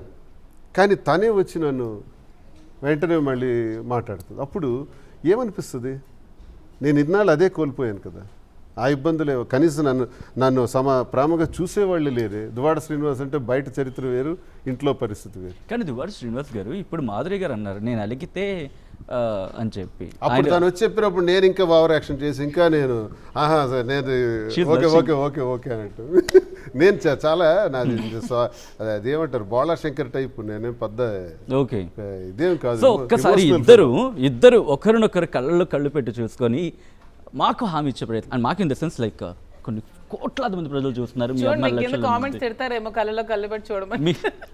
ఒక్కసారి చూడండి. ఓకే, ఎందుకంటే ఎస్ మీకు మీరు ఉన్నారు, అండ్ ఫర్ యువర్ లైఫ్ మీ వెనకాల ఉన్న వాళ్ళకి కూడా మీరు ఆధారంగా ఉన్నారు అని చెప్పి మీ వాళ్ళకి మీరు ఒక హామీ ఇచ్చేలా ఇలా చేతిలో చేసుకుని చెప్పగలరు ఇద్దరు? 100% మేమిద్దరం ఒకరికొకరు ఉన్నాం. ఒక్కసారి నా వైపు చూడొద్దు, మీ ఇద్దరు ఒకరు కళ్ళ. రాజు, మనం తీసుకున్నటువంటి ఈ నిర్ణయం ఏదైతే ఇప్పుడు తీసుకున్నామో, ఈ నిర్ణయం వల్ల ముందుగా మన ఇద్దరం అనుకున్నట్టుగానే మన పైన ఆధారపడినటువంటి 5 పిల్లలకి నష్టం జరగకూడదు. They should be very very very happy, number 1. Number 2, మన వల్ల ఆధారపడినటువంటి రాజకీయం, ప్రజలు, కార్యకర్తలు, అభిమానులు, పార్టీ పరంగా కానీ అన్ని రకాలుగా కానీ మనం వెళ్ళవేళలా కృషి చేసి పనిచేసి వాళ్ళని సంతృప్తి చేసి మాకు వీళ్ళ వల్ల ఏ నష్టం జరగలేదు, మేము సంతోషంగా ఉన్నాం అనుకునేటట్టు మన ఇద్దరం ఉండాలన్నది నా అభిప్రాయం. ఇది ప్రజలకు మీ ద్వారా నేను తెలియజేస్తున్నాను. ఖచ్చితంగా జరుగుతుంది. మాధురి గారు మీరు? 100% అంతేనా? మీ ఆర్టీవీ సాక్షిగా. ఆర్టీవీ సాక్షి. Right, interesting. ఇందాక మీరు పుష్ప గురించి మాట్లాడుతున్నప్పుడు నాకు ఎందుకు అడగాలనిపించింది, రీసెంట్గా వచ్చిన అల్లు అర్జున్ ఇష్యూ విషయంలో మీ వర్షన్ ఏంటి, మీరేమనుకుంటున్నారు? ఎందుకంటే ఒక ఇండియన్ ఫిల్మ్ ఇండస్ట్రీ పేరుని అక్కడి వరకు తీసుకెళ్ళిన చర్చ జరుగుతూ ఉంటే ఒక హీరోగా అయ్యిండి ఇలా చేయడం కరెక్ట్ కాదు. 2 వర్షన్స్ వినిపిస్తున్నాయి. ఎందుకంటే మీరు రాజకీయాలను చూస్తున్నారు, పర్సనల్ లైఫ్ని చూస్తున్నారు. సో మీ స్టాండ్ ఏంటి, మీరేమనుకుంటున్నారు? మేము ఏమనుకున్నానంటేనండి, అల్లు అర్జున్ మంచి నటుడు, నాకు ఇష్టమైన వ్యక్తి జూనియర్ పెద్ద ఆయన. నాకు ఎన్టీఆర్ అంటే చాలా ఇష్టం, సీనియర్ ఎన్టీఆర్. తర్వాత ఇప్పుడు జూనియర్ ఎన్టీఆర్ అంటే కూడా చాలా ఇష్టం. ఆ సినిమాలు కూడా మేము పర్టికులర్గా చూస్తాం. 2, ఇప్పుడున్న జనరేషన్లో Arjun very good hero, good actor, good dancer, చాలా మంచి నటుడు నా దృష్టిలో. అయితే సినిమాల్లో కూడా ఆయన పరంపరలో ఏదో మొన్న ఈ సినిమా రిలీజ్లో తప్ప అంతకుముందు ఆయన మీద ఎప్పుడు మనం ఎటువంటి మాటలు కూడా నేను వినలా అల్లు అర్జున్ పైన. ఇప్పుడు ఈ సినిమా విషయంలో టైం అలా వచ్చిందేమో, పాపం ఎంత కష్టపడి తీసిన ఈ వ్యక్తి ఎందుకు ఆ మాట అన్నారు? ముఖ్యమంత్రి గారిని ఉద్దేశించి ఆయన పేరేంటి, ఆయన ఎవరు అన్నారే, అది తప్పు. అది నేను దాన్ని అంగీకరించలేదు. రిమైనింగ్ పార్ట్ ఆయన సినిమాకి వెళ్ళటం, ఆ వెళ్ళిన దానిలో ఒక కుటుంబానికి నష్టం జరగటం, ఆ జరిగిన నష్టాలన్నది ఆలోచిస్తే అల్లు అర్జున్ మొదటి వ్యక్తి ఏం కాదు ఇలాంటి ఇన్సిడెంట్స్కి. మరి అలా అయితే చంద్రబాబు నాయుడు రాజమండ్రిలో పుష్కరాల కోసం మేము షూట్ చేసుకుంటామని షూటింగ్ పెడితే, ఆ షూటింగ్ వల్ల కొన్ని లక్షల మంది వెళ్ళి ఆ ముందుకెళ్ళి ఉరికేటప్పుడు అక్కడ ఒక 11 మంది చనిపోయినారు కదా. మొన్న గుంటూరు దగ్గర కూడా ఎన్నికలకు ముందు ఆయన పెట్టిన మీటింగ్ 23వ సంవత్సరంలో కొంతమంది చనిపోయినారు కదా. ఈ చావులు అనేది క్రౌడ్ ఎక్కువగా ఉండేటప్పుడు ఆ క్రౌడ్ పుల్లింగ్లో ఎక్కువగా ఇలాంటి డిస్టర్బెన్సెస్ జరుగుతుంటాయి. సినీ యాక్టర్స్ సందర్భాల్లో టికెట్ల కోసం వెళ్ళి క్యూలో నిలబడి చనిపోయిన వాళ్ళు కూడా ఉన్నారు. చాలా రామారావు గారు నటించిన సినిమాల్లో కూడా ఆ రోజుల్లో, నాగేశ్వరరావు గారు నటించిన సినిమాల్లో కృష్ణ గారు కానీ, శోభన్ బాబు గారు కానీ, చిరంజీవి గారి సినిమాల్లో కానీ టికెట్లకి వెళ్ళి చనిపోయిన వాళ్ళు ఉన్నారు. ఇవన్నీ చూసాం. అల్లు అర్జున్ కూడా ఒక థియేటర్కి వెళ్ళాడు, వచ్చేలోపు ఇన్సిడెంట్ జరిగింది. ఓకే, ఆ ఇన్సిడెంట్లో దురదృష్టకరం. ఆ ఇన్సిడెంట్ పట్ల అందరం బాధపడుతున్నాం. ఆవిడ చనిపోయిన తల్లి కానీ, ఆ బిడ్డ కానీ, వాళ్ళకి, ఆ కుటుంబానికి వాళ్ళు ఖచ్చితంగా తక్షణ సహాయం అందించాలి. వాళ్ళు భరోసాగా ఉండి తీరాలి. అల్లు అర్జున్ కుటుంబం ఉండి తీరాల్సిందే. అసలు యూనిట్ ఎవరైతే ఉన్నారో వాళ్ళందరూ కూడా ఉండి తీరాలి. కానీ అది దురదృష్టవశాత్తు జరిగిన సంఘటన. ఎవరు ఇంటెన్సిటీతో జరిగింది కాదు ఇది, ఎవరు ఉద్దేశపూర్వకంగా చేసింది కాదు ఇది. దురదృష్టవశాత్తు జరిగింది. భగవంతుడు వాళ్ళ ఆత్మకు శాంతి చేకూర్చాలని నేను కోరుకుంటున్నాను కుటుంబానికి.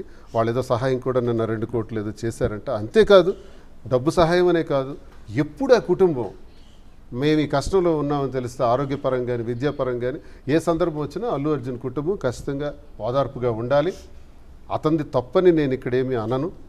ఇది కానీ ఆయన ముఖ్యమంత్రి పేరు స్పందించేటప్పుడు ఆయన ఎవరు ముఖ్యమంత్రి అనే ఆ మాట నేను మాత్రం ఖండిస్తున్నాను. అది కరెక్ట్ కాదు. అల్లు అర్జున్ గారి విషయంలో కూడా చీఫ్ మినిస్టర్, ప్రైమ్ మినిస్టర్ని, చీఫ్ మినిస్టర్ని, ప్రెసిడెంట్ ఆఫ్ ఇండియాని, గవర్నర్ని ఆయన ఎవరు అని మనం అన్నామంటే వీఆర్ నాట్ సిటిజన్స్.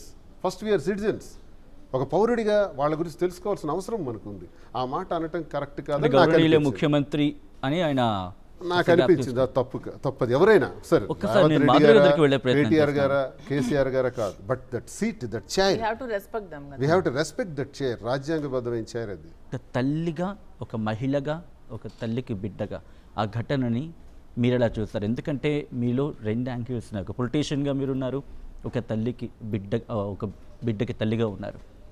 సో ఈ ఆస్పెక్ట్ని మాధురి ఎలా చూస్తారు? ఎందుకంటే మాధురి ఒక ఇన్ఫ్లుయెన్స్. శ్రీనివాస్ గారు చెప్పినట్టు 100% నేను దానికి ఏకీభవిస్తున్నాను. సో నిజంగా ఆవిడని కోల్పోవడం చాలా బాధాకరం సిచ్యువేషన్లో. అండ్ అల్లు అర్జున్ గారు తర్వాత ప్రెస్ మీట్ పెట్టడం అనేది నాకు సెకండ్ తప్పుగా అనిపిస్తుంది. ఆ ప్రెస్ మీట్లో తన తప్పుని కప్పిపుచ్చుకునే విధంగా మాట్లాడడం అనేది కొంచెం తప్పు. అట్లీస్ట్ తను అపాలజీ చెప్పుకోవాలి, తప్పు చేశానని ఒప్పుకొని తను బాధపడి ఉండుంటే బాగుండేది. ప్రెస్ మీట్లో కూడా తన తప్పుని కప్పిపుచ్చుకోవడానికే చూశాడు. అది కొంచెం తప్పుగా భావిస్తున్నాను. ఎందుకంటే ప్రాణం పోయేది మనం తీసుకురాలేం. ఆ అబ్బాయి కూడా, చిన్నపిల్లోడు కూడా పాపం చావు బతుకుల్లో ఉన్నాడు. ఆ సిచ్యువేషన్ కొంచెం చాలా బాధాకరమైన సిచ్యువేషన్ ఏమో. అందరికీ కూడా చాలా బాధ అనిపించింది. ఆ పిల్లోని చూసిన, ఆ రేవతిని చూసినా చాలా బాధ అనిపించింది. సో తను ఇంకొంచెం కేర్ఫుల్గా ఉండాల్సింది అల్లు అర్జున్ ఈ విషయంలో. తను వెళ్ళేటప్పుడు, థియేటర్కి వెళ్ళేటప్పుడు అండ్ తను ప్రెస్ మీట్లో కూడా చెప్పిన ప్రెస్ మీట్ అసలు నాకు ఖచ్చితంగా నేను ప్రెస్ మీట్ని 100% నేను అది తప్పుగానే నేను ఫీల్ అవుతున్నాను. ఆ ప్రెస్ మీట్లో తను మాట్లాడినవన్నీ కూడా.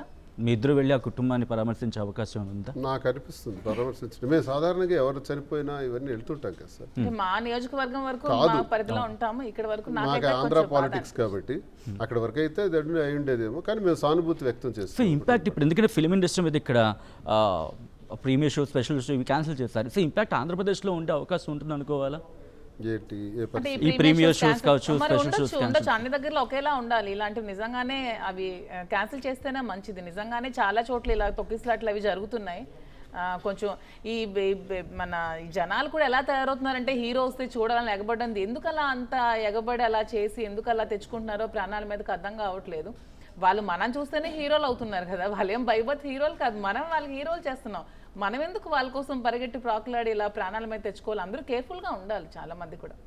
రైట్, ఇంట్రెస్టింగ్, చాలా హాట్గా వెళ్ళిపోయింది. మళ్ళీ ఇక్కడి నుంచి ఒకసారి నేను మళ్ళీ శ్రీనివాస్ గారు, రాజకీయంగా మీ నెక్స్ట్ టార్గెట్ ఏంటి? ఈ 4.5 ఏళ్ళు మీరు ఎలా ముందుకెళ్ళబోతున్నారు?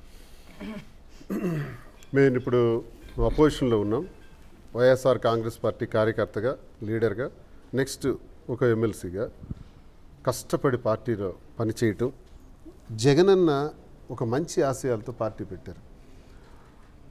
అంటే సెక్రటేరియట్, సచివాలయం అంటే మనకు తెలియదు అసలు. ప్రధానమంత్రితో సచివాలయం ఉంటుంది అంటే ఆఫీసర్ స్టాఫ్, అలాగే సీఎం గారితో ఉంటుంది ఒక ఆఫీసర్ స్టాఫ్. కానీ గ్రామ స్థాయికి తీసుకొచ్చాడు ఆయన.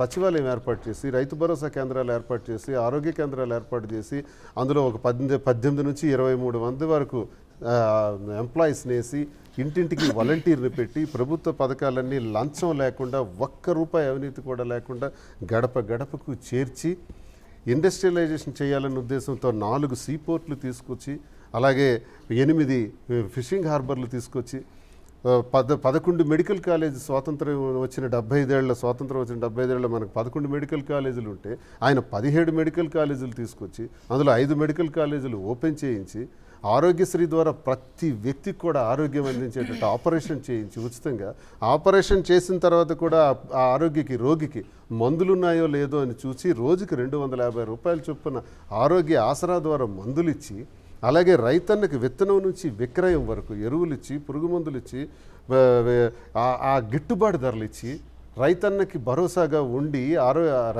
రైతు భరోసా కింద 13,500 రూపాయలు ఇచ్చి చదివించుకుంటున్న ప్రతి తల్లి. సారీ ఫర్ ది ఇంటరప్షన్ ఇక్కడ, ఎందుకంటే మీరు అన్నట్టుగా ఇన్ని చేసిన జగన్ అని మీరు చెప్తున్నప్పుడు, పవన్ కళ్యాణ్ అసలు గత హయాంలో ఏమీ జరగలేదు, ఇంకో 10 ఏళ్ల పాటు చంద్రబాబు ముఖ్యమంత్రిగా ఉండాలని ఆకాంక్షిస్తున్నా అని చెప్పి సభా వేదికగా చెప్పిన సందర్భాన్ని చూశారు. ఇప్పుడు అదే పవన్ కళ్యాణ్ నేషనల్ వ్యూలో, ఎన్డీఏలో కీ రోల్ ప్లే చేస్తున్నాడు. సో ఆ ఇంపాక్ట్తో Pawan Kalyan national point of వ్యూలో అంత కీ రోల్ ప్లే చేస్తున్నారు. ఇంపాక్ట్ ఆంధ్రప్రదేశ్ మీద కూడా ఉండే అవకాశం ఉంది. కాబట్టి వైసీపీ మనుగడ సాధ్యమేనా పవన్ కళ్యాణ్ సెంట్రిక్గా? పవన్ కళ్యాణ్ మాకు ఎప్పుడు పోటీ కాడు సార్. కానీ మహారాష్ట్ర ఎన్నికల్లో కూడా ఇంపాక్ట్ సార్ చూపించారు. ఎవరు వెళ్ళినా వస్తారు సార్ మహారాష్ట్ర. కానీ క్లీన్ స్వీప్ చేశారు కదా. మీరు జూనియర్ ఎన్టీఆర్ని పంపండి, లక్షలాది మంది వస్తారు అక్కడ కూడా ప్రచారానికి వెళ్తే. మహేష్ బాబుని పంపించండి, వస్తారు. ఒక్క పవన్ కళ్యాణ్కే కారు, ఆయన రాజకీయాలు అనుకుని వచ్చాడు కాబట్టి సరే కొంతమంది అక్కడ తెలుగు వాళ్ళు ఉంటారు, ఆ తెలుగు వాళ్ళు అట్రాక్ట్ అవుతారు, పవన్ కళ్యాణ్ కూడా పిలవండి అని పిలుస్తారు సార్. భారతీయ జనతా పార్టీ కూడా రామారావు గారు కూడా వెళ్ళారు సార్. కదా, రామారావు గారు కూడా వెళ్ళారు, నేషనల్ పాలిటిక్స్ చేశారు, నేషనల్ ఫ్రంట్ అధ్యక్షుడు అయ్యారు, ప్రధానమంత్రి ఎవరు ఉండాలనేది డిసైడ్ చేశారు. నటుడిగా ఆ గ్లామర్ ఉంటుంది అందరికీ. ఇది పవన్ కళ్యాణ్ కొత్త ఏం కాదు. శివాజీ గణేశన్ చూసాం, జయలలిత గారిని చూసాం, ఏదో చిన్న సోషల్ మీడియాలో ఫేమస్, మేము ఎక్కడికైనా వెళ్తేనే మీటింగ్ 1000 మంది వస్తున్నారు, పవన్ కళ్యాణ్. కానీ తను ఇచ్చే ప్రసంగాలు కావచ్చు, లేకపోతే సినిమా డైలాగ్స్ అండి. జిల్లాకి 1000 కోట్లు సంపాదించాడు లోకేష్, అంతు చూస్తాను, చంద్రబాబు నాయుడిని అడ్రస్ లేకుండా చేస్తాను అని చెప్పి మళ్ళీ లోకేష్ బాబు, మళ్ళీ చంద్రబాబు నాయుడు గారు, మళ్ళీ చంద్రబాబు నాయుడు 10 సంవత్సరాలు ముఖ్యమంత్రి ఉండాలి. ఎవరు వద్దన్నారు? నువ్వే వద్దన్నావు. అంటే ఆ రోజు ఇంకొక మాట వినిపిస్తోంది. ఇంతవరకు ఎవరు వెళ్ళని ప్రాంతాలకు పవన్ కళ్యాణ్ వెళ్తున్నాడు, ఇంతవరకు ఎవరు లేవనెత్తని సమస్యల్ని తీసుకొస్తున్నాడు. ఫోటోషూట్ కూడా చాలా బాగా చేస్తున్నాడు. ఇంటర్నేషనల్ ఇష్యూ మీద ఒక మినిస్టర్ మాట్లాడొచ్చా? ఇంటర్నేషనల్ ఇష్యూస్ మినిస్టర్ అంటే స్టేట్ మినిస్టర్, ఇతను డిప్యూటీ చీఫ్ మినిస్టర్ అనేది అది హోదా కాదు, రాజ్యాంగబద్ధమైన హోదా కాదు. గౌరవంగా కల్పించింది తప్ప రాజ్యాంగబద్ధంగా డిప్యూటీ చీఫ్ మినిస్టర్ అనేది సబ్జెక్ట్ కాదు. ఆయన ఒక మినిస్టర్గా పోర్టుకి వెళ్ళి సీజ్ ద షిప్ అనొచ్చా? Have you brain? It's an international issue. Panama వెళ్ళవలసిన షిప్ అది. షిప్ని సీజ్ చేసే అధికారం నీకుందా? అసలు కేంద్ర ప్రభుత్వానికి ఉందా? ఎన్ని ఇంటర్నేషనల్ ఇష్యూస్ వస్తాయి? అందులో పోర్ట్లోకి రైస్ వెళ్ళింది, పీడిఎస్ రైస్ వెళ్ళింది, నీ మంత్రే సీజ్ చేశాడు, నీ మంత్రే పర్యవేక్షణ చేశాడు, అది గోడౌన్లో ఉన్నాయి. ఆ రైస్ వెళ్ళి షిప్లో ఉన్నాయి. ఎవరు బాధ్యత చేయాలి ఇందులో? Who is the reason for this? ఎందుకు నువ్వు మినిస్టర్ని అడగవు? మినిస్టర్ ఫర్ సివిల్ సప్లైస్ ఎవరు? ఆయన అడగాలి కదా. నీ మంత్రి, నీ పార్టీకి చెందిన వ్యక్తే కదా, ఆయన్ని ప్రశ్నించవు. కానీ అక్కడ అమాయకంగా ఉన్న టీడీపీ ఎమ్మెల్యేని మాత్రం ఇది తప్పుది, ఇది కుదరదు అని అంటావు. అంటే ఎమ్మెల్యేని అవమానపరుస్తావు, మంత్రిని మాత్రం ప్రశ్నించావు. ఎస్సీ కులానికి చెందిన ఇప్పుడు నేను బీసీ లీడర్. కానీ నేను అడుగుతోంది కోర్ ఆన్సర్ ఏంటంటే కనుక నేషనల్ లెవెల్లో ఒక పాయింట్, ఒక నేషనల్ లెవెల్లో పాలిటిక్స్లో ఒక కీ రోల్ ప్లే చేస్తున్నట్టు కనిపిస్తున్న పవన్ కళ్యాణ్ ఇంపాక్ట్ మీరు చూడలేదు. మహారాష్ట్ర ఎన్నికల ప్రచారం జరిగింది. మహారాష్ట్ర ఎన్డీఏ కుటుంబంలో జనాలు వచ్చారంటే కీ రోల్ ప్లే చేసినట్ట. అక్కడ కూడా ఆయన ప్రచారం చేసిన చోట్ల విజయం సాధించిందిగా అక్కడ కూటమి భారతీయ జనతా పార్టీ. అంటే పవన్ కళ్యాణ్ పాత్ర లేదనుకుంటున్నారు? అంతే, మేము అదే అనుకుంటున్నాం. మీరు ఒకలా అనుకుంటున్నారేమో కీ రోల్. సార్ నేను ఈ చరిత్ర స్టార్ట్ చేసిందే గ్రేట్ ఎంజీఆర్ అండి, నందమూరి తారక రామారావు. ఈయన ఎవరండి? రామారావు గారు దేశం మొత్తం తిరిగారండి. ఆయన వెళ్తే కొన్ని లక్షలాది మంది జనం వచ్చారు. ఆ రోజుల్లో ఎడ్లు బండి కొట్టుకొని వచ్చారు. ఎడ్లు బండ్లు కమ్యూనికేషన్ లేని రోజుల్లో దేశం మొత్తం ప్రచారం చేసి నేషనల్ ఫ్రంట్ చైర్మన్ అయ్యాడు ఒక సినీ నటుడు. ఆయన ద్వారా వీళ్ళందరూ అలవాటు చేసుకున్నోళ్లే తప్ప పవన్ కళ్యాణ్ ఈరోజు ఫస్ట్ పర్సన్ కాదు, కొత్తోడు కాదు. ఇది మనం కళ్ళతో చూసిన మొదటిసారిగా. జయలలిత గారు కూడా ఎంతో మోటివేట్ చేశారు దేశం మొత్తం కూడా. సో ఇది మా మోదీజీ అయితే భారతదేశాన్ని కాదు ప్రపంచాన్నే ఆయన ఈరోజు ఇన్ఫ్లుయెన్స్ చేస్తున్నారు. ఇది డిప్యూటీ సీఎం ఏమైనా రాజ్యాంగబద్ధమైన పదవా? తను కూడా ఒక మినిస్టర్ వెళ్ళి సీజ్ ద షిప్ అని ఎవరిని అంటాడు? బాగా కక్ష కట్టినట్టున్నారు పవన్ కక్ష కళ్యాణ్. కట్టడం కాదు, మీరు అడిగిన క్వశ్చన్ మీరు కూడా బాగా హైప్ చేస్తున్నారు కదా, దానికి ఆన్సర్ ఆయన చెప్తారు. ఏదో అంటే రాజ్యాంగబద్ధమైన మాకు పోటీ పదవి ఏం కాదు అంటున్నారు కదా డిప్యూటీ మీరు. సీఎం అంటే. జనసేనకి పోటీ పవన్ కళ్యాణ్ అంటే కాదు, మిమ్మల్ని కేసులు ఇరికించాలని కోపం గట్టిగా ఉన్నట్టుంది మాధురి గారు. నాకెందుకు కోపం ఏం లేదు. ఫ్యాక్ట్స్ మీకు ముందే చెప్పి మీరు ఏమన్నారు అన్సెన్సర్డ్, మన నిజాలే మాట్లాడుకోవాలి, నిజాలే మాట్లాడుతున్నాం. డిప్యూటీ సీఎం ఏమైనా రాజ్యాంగబద్ధమైన పదవా? కాదు కదా. తను ఒక డిప్యూటీ సీఎం, తను ఒక మినిస్టరే. తను కూడా వెళ్ళి సీజ్ ద షిప్ అంటే మాకు అందరూ కామెడీగా అనిపించి నవ్వుకున్నారు. ఎక్స్క్యూజ్ మీ, ఒకటి క్వశ్చన్. మీరు రీసెంట్ టైంలో కేటీఆర్ని కలిశారు అని రూమర్స్ స్ప్రెడ్ అయ్యి, నిజంగానే కలిసారా లేదంటే అవి జస్ట్? లేదమ్మా, నేను ఎవరిని కలవలేదు. అసలు మాకు తెలంగాణ రాజకీయాలతో నాకు సంబంధం లేదు. నాకు ఆంధ్ర రాజకీయాలతో మాత్రమే సంబంధం ఉంది. తెలంగాణ రాజకీయాలకు సంబంధం లేని వ్యక్తిని. నాకు కేటీఆర్ గారన్నా గౌరవమే, రేవంత్ రెడ్డి గారన్నా గౌరవమే. నాకు తెలంగాణ ప్రజలందరూ గౌరవమే. తెలంగాణ ప్రజలు చాలా మంచి వాళ్ళు, నాకు అందరూ చాలా ఇష్టం. ఓకే, తెలంగాణ పాలిటిక్స్ టచ్ చేశారు కాబట్టి. లేదు, తెలంగాణ పాలిటిక్స్ అసలు వద్దు, మాట్లాడుకోవద్దు. మాకు సంబంధం లేని పాలిటిక్స్ ఎందుకు మాట్లాడాలి? భయపడుతున్నారా? భయపడట్లేదు, నాకు సంబంధం లేదు. నాకు ఆంధ్ర పాలిటిక్స్ తెలుసు కదా. మీరు ఏమైనా మాట్లాడండి. పవన్ కళ్యాణ్, చంద్రబాబు నాయుడు, లోకేష్, తెలంగాణలో మీ ఇష్టం. బిజినెస్ మాకున్నాయి. ఓకే, మేము బిజినెస్ వరకే ఇక్కడ ఉంటాం. ఏ బిజినెస్ అండి? మా గ్రానైట్ ఉంది. ఇది వరకు గ్రానైట్ కొత్తగా బిజినెస్ ప్రారంభించబోతున్నారు మాధురి గారు అంటున్నారు. నేను నాకంటే అంటే నీకు ఆంధ్ర తెలంగాణ కంపేర్ చేసుకుంటే నన్ను తెలంగాణ ప్రజలు చాలా బాగా ఆదరించారు. ఎక్కడికి వెళ్ళినా బాగా రిసీవ్ చేసుకుంటున్నారు, చాలా ప్రేమాభిమానాలు చూపిస్తున్నారు. సో తెలంగాణ ప్రజలకు నేను బాగా అట్రాక్ట్ అయ్యాను, కనెక్ట్ అయ్యాను. కాబట్టి నా ఫస్ట్ బిజినెస్ స్టార్ట్ చేద్దాం ఆంధ్రాలో మా బిజినెస్లన్నీ ఆపేశారు కాబట్టి మళ్ళీ తెలంగాణలో మేము కొత్తగా మా లైఫ్ బిజినెస్ స్టార్ట్ చేద్దాం అనుకుని శారీ స్టోర్ ఓపెన్ చేద్దాం అనుకుంటున్నాను. సూన్ ఫిబ్రవరిలో ఓపెన్ చేస్తున్నాను. కేటీఆర్ గారితో సన్నిహిత్యం ఉందా మీకు? అసలు ఆ కేటీఆర్ గారు నేను ఇంతవరకు చూడలేదండి, ఎప్పుడు మాట్లాడలేదు కూడా. అసలు ఎందుకు అలాంటి న్యూస్ నా మీద స్ప్రెడ్ చేస్తున్నారో నాకు కూడా అర్థం కాలేదు.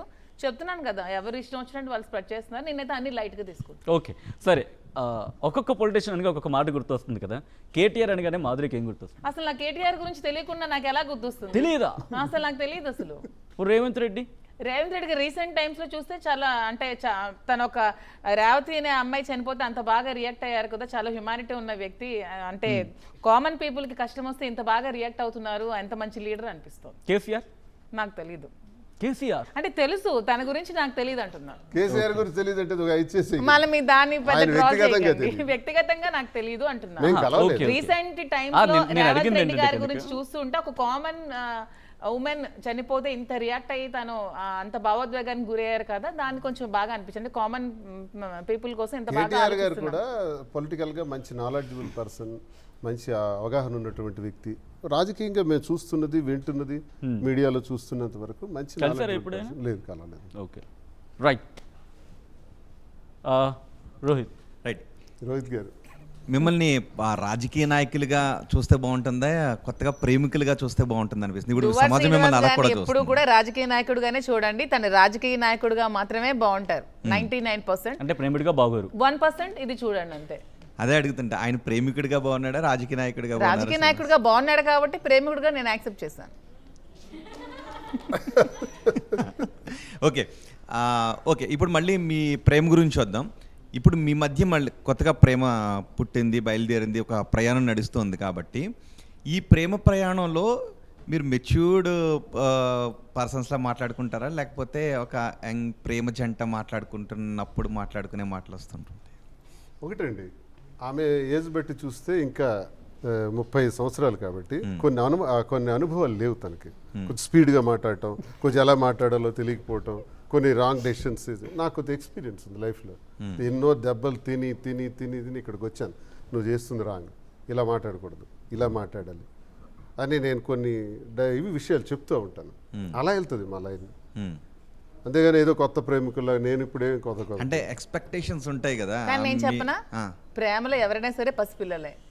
అది ఎవరైనా ఏజ్ తో సంబంధం ఉండదు. అది 90 ఏంటి, 100 ఏంటి, 70 ఏంటి, 30 ఏంటి, 20 ఏంటి, ప్రేమలో ఎవరైనా చిన్నపిల్లలు అవ్వాల్సిందే, చిన్నపిల్లలే. సో ఏంటి అప్పుడు ఆ ప్రేమతో కూడిన మాటలు వచ్చేటప్పుడు ఎలా మాట్లాడుకుంటారు? అది అంటే మీరు ఆయన మీద స్టూడియోలో మీకు ఆయన మీద ప్రేమ పొంగుకు వచ్చిందో అప్పుడు మీరు ఏం చెప్తారు? అదే అది ప్రేమ అనేది 4 గోడల మధ్యలో పొంగుకొచ్చినప్పుడు మాట్లాడుకుంటా, ఇలా పబ్లిక్ గా స్టూడియోలో కాదు. అంటే ఇప్పుడు ప్రేమ రోహిత్ గారు చెడు కూడా ఆడేస్తారు. అయ్యో లేదు, మీరు అంటే ఓకే, మీకు ఏదో కోపం వచ్చింది, ఒక మాట అన్నారు, వెళ్ళిపోయారు, ఆయన రాజకీయాల్లో బిజీగా ఉన్నారు, అప్పుడు మీకు అర్రెర్రే ఇలా అన్నాను అని అనిపించినప్పుడు ఇప్పుడే ఫోన్ చేసి మాట్లాడాలి, వెళ్ళిపోయేంత గ్యాప్ ఈ మధ్యలోనే సాల్వ్ చేసుకుని పంపిస్తాను, అంతసేపు బేర్ చేయలేను నేను.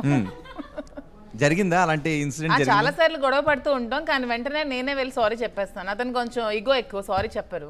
సో నేనే ఒక 2 స్టెప్పులు దిగి సారీ చెప్తాను. సారీ చెప్పగానే కూల్ అయిపోతారు. So problem solve. అంతే. ఏమంటారు? ఏమైనా గొడవల్లో ఎవరో ఒకరు కాంప్రమైజ్ అయ్యి సారీ చెప్తే డిస్టర్బెన్సెస్ అనేవి ఉండవు. ఓకే, మాధురి గారు, సచిన్ అడిగాడు లేదు, మీరు డాన్స్ బాగా చేస్తారు కదా, సో ఒక్కసారి మాకోసం ఇక్కడ పాటలు పాడారు, మీ డాన్స్ చేస్తే లైవ్లో మాకు చూడాలని ఉందండి. మీరు ఇంతకుముందు మాట కూడా ఇచ్చారు, మీరు డాన్స్ చేస్తారని మాట ఇచ్చారు. నేను అసలు హ్యాపీగా ఫీల్ అయ్యింది, సచిన్ గారు ఎంట్రీ చక్కగా చేసుకుని వెళ్ళిపోదాం అని. మీరు లాస్ట్లో ఎంట్రీ మీరు మాట ఇచ్చారు, మీరు నిజంగా డాన్స్ అద్భుతంగా డాన్స్ చేస్తారు. శ్రీనివాస్ గారు ముందున్నప్పుడు మీరు ఒక డాన్స్ చేస్తే చూడాలి అనే కోరిక కూడా అందరికీ ఉంది. ఎందుకంటే ఈ సారీలో క్లాసికల్ డాన్స్ అవి కష్టం అనుకుంటా. మీకు ఎట్లా వస్తే అట్లా చేయండి. ఇప్పుడు మీరు ఒక డాన్స్ రూపంలో శ్రీనివాస్ గారికి మీ ప్రేమను ఎక్స్ప్రెస్ చేయాలనుకుంటే ఎలా చేస్తారు? అక్కడ పువ్వు ఉంది, ఎదురుగా శ్రీనివాస్ గారు ఉన్నారు, మీరు ఒక లవ్ని ఒక డాన్స్లో ఎలా ఎక్స్ప్రెస్ చేస్తారు చెప్పండి. ఒక సింగర్ కాబట్టి మీరు డాన్స్ చేస్తూ వచ్చి, శ్రీనివాస్ గారు మాధురి గారు ప్రిపేర్ అవుతున్నారండి, మీరు కళ్ళతో ఆయన ఎదురు చూస్తున్నారు, నిజంగానే విజువలైజ్ చేసుకుంటున్నారు శ్రీనివాస్ గారు. మీరు నిజంగా డాన్స్ చేసి ఆయనకు ఆ ప్రేమను ఎలా ఎక్స్ప్రెస్ చేస్తారు? విషయం తెలుసా, ఇలాంటి డాన్స్ వేస్తే అతనికి ఇంకా ఉన్న ప్రేమపై కోపం వస్తుంది. ఇంతకుముందు ఇంటర్వ్యూలో కూడా చెప్పారు, మీరు వేసే డాన్స్ అంటే ఇష్టం, మీకు ఏమి ఇష్టాలో కూడా నేను వేసే డాన్స్ అంటే మీరు భరతనాట్యం అయినా సరే ఒక చిన్న స్టెప్, పెద్దగా ఏం చేయాల్సిన స్టెప్ వేస్తాను, ఒక చిన్న స్టెప్ ఆ ప్రేమను ఎక్స్ప్రెస్ చేయండి. మీరు పైగా క్రియేటివ్ ఫీల్డ్ లో ఉన్నారు, సినిమాలు తీశారు, ఆయన ఒప్పుకుంటున్నారు. రండి ఒకసారి, ఆయన మీరు సినిమాలు తీశారు, ఆయన మీద ఎన్నో రకాల ప్రేమ ఎక్స్ప్రెస్ చేసే భరతనాట్యం పాటలు ఏమైనా ఉంటే పట్టండి. ఏదే అవునా, మీరే చెప్పాలి. నాకు తెలియదు, సాంగ్స్ చేయలేదు నేను, అన్ని స్వామి పాటలు. ఏదేది? లలిత ప్రియ, రాధాకృష్ణ, బృందావనం ఒక సాంగ్ ఉంది, ఉంది, అది బృందావనం అని అంటున్నారు. ఓకే ఓకే, మీరు చెప్పేస్తారా? చూస్తాం సార్, రిసీవ్ చేసుకోండి. మాధురి గారు ఆమె నృత్యంలో, పాటలో ఎక్స్ప్రెస్ చేసే లవ్ని మీరు రిసీవ్ చేసుకోండి, చూద్దాం.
తకతరి జం తరిత తదికి తతం తాంతక జం తకతరి జం తజ్జం తది.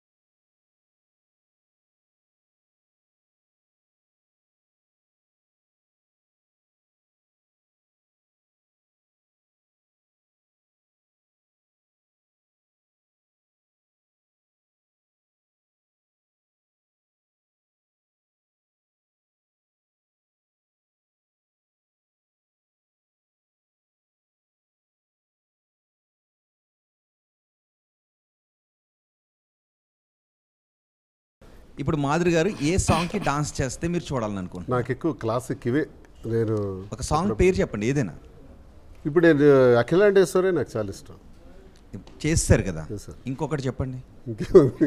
ఇంకేమున్నాయి? ఇంకొకటి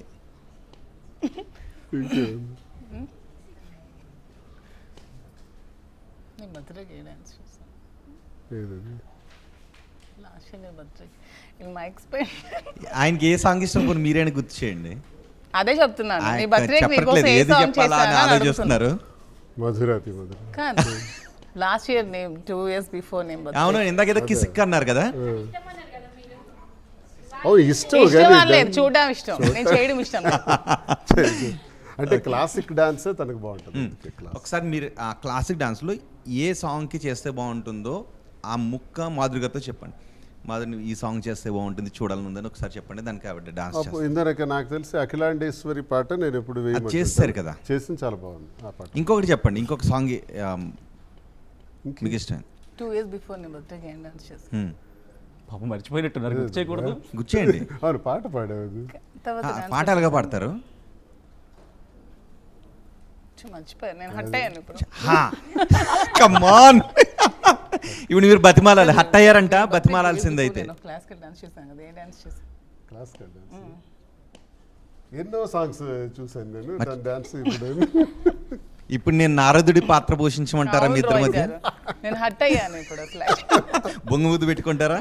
పెట్టుకోండి. పెట్టుకున్నాం. శ్రీనివాస్ గారు చెప్పు నేను చెప్పను మరి, అంతే కదా. అలిగారా? అదేదో చెప్పు పాట, నాకు గుర్తు రాలేదు. సారి గుర్తులేని పాటలు మరి ఎందుకు వదిలేసి మాటల్లోకి వెళ్దాం. గుర్తు చేయండి.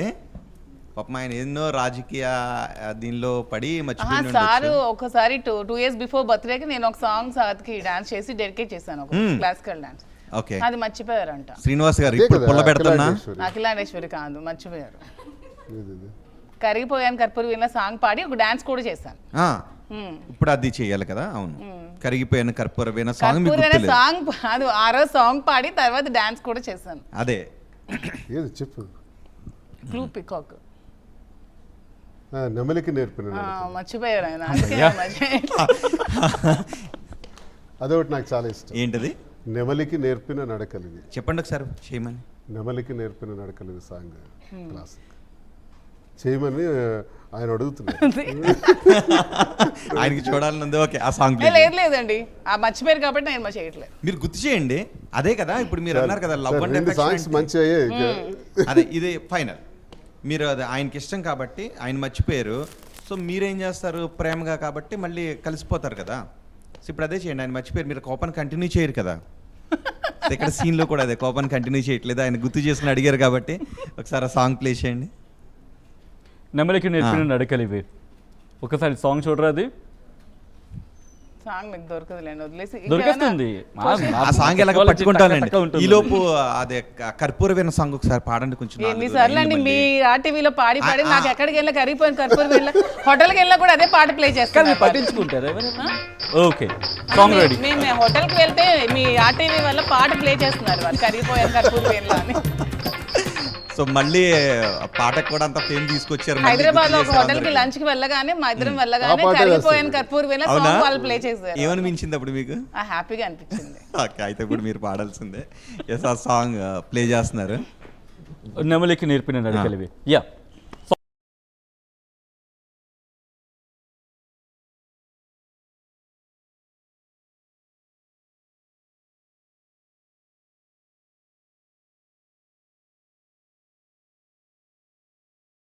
నెమలికి నేర్పిన నడకలివి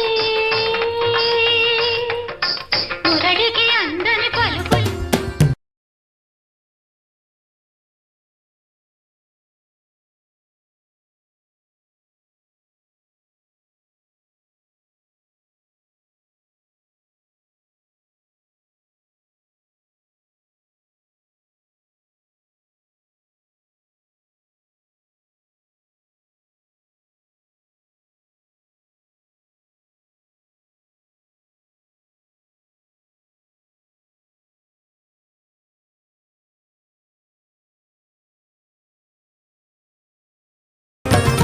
మీరు ఏం అడిగితే అది మాధురి గారు చేశారు. ఇప్పుడు మాధురి గారు ఏం అడిగితే అది మీరు చేయండి. మాధురి గారు ఏం అడగాలనుకుంటున్నారు? నాకైతే డాన్స్ నేనా? పాటలు రావు. శ్రీనివాస్ గారు మళ్ళీ ఎమ్మెల్యే అయ్యి మీరు నాకు చూడాలని ఎమ్మెల్యే అవ్వాలని కోరుకుంటున్నాను అంతే. ఓకే, ఆయన ట్రై చేస్తారు. ఆయన అదొకటే ఆల్రెడీ అడుగుతాను, ఇంకేం అడగను అతనికి నేను. ఓకే. శ్రీనివాస్ గారు ఒక డైలాగ్ చెప్పండి. ఏ డైలాగ్స్? నాకు స్పీచ్లు తప్ప డైలాగులు ఏమున్నాయి? మీకు ఇష్టమైన సినిమా ఇప్పుడు పుష్ప సినిమా బాగా అది చూసారు కాదు, కదా, పుష్ప. నేను నా రామారావు గారి ఒక డైలాగ్ చెప్తాను, దానవీర సూరిక. ఆగాగు, ఏమంటివి జాతి నెపమున సూతసుతుడిందు నిలువ అర్హత లేదందువా. ఎంత మాట ఇది క్షాత్ర పరీక్షయే గాని క్షత్రియ పరీక్ష కాదు, కాకూడదు కుల పరీక్షే అందువా. నీ తండ్రి భరద్వాజుని జనం పెట్టిది, ఇంత ఏల మట్టి కుండలో పుట్టిదివి కదా, నీది ఏ కులము. బాగా చెప్పారు. అది కంటిన్యూ చేస్తే బాగుంటుంది. ఇంకా రామారావు గారిని ఇమిటేట్ చేయడమే చాలా కష్టం. యా పుష్ప సినిమాలో డైలాగ్ చెప్తారా? చెప్పా కదా తగ్గేదేలే. చెప్పండి ఒకసారి. ఫ్లవర్ అనుకుంటేవా? పుష్ప అంటే నేషనల్ అనుకుంటేవా, ఇంటర్నేషనల్. తగ్గేది గడ్డం కూడా సూట్ అయినట్టు ఉంది బాగా. ఓకే, పాట పాడండి ఒకసారి.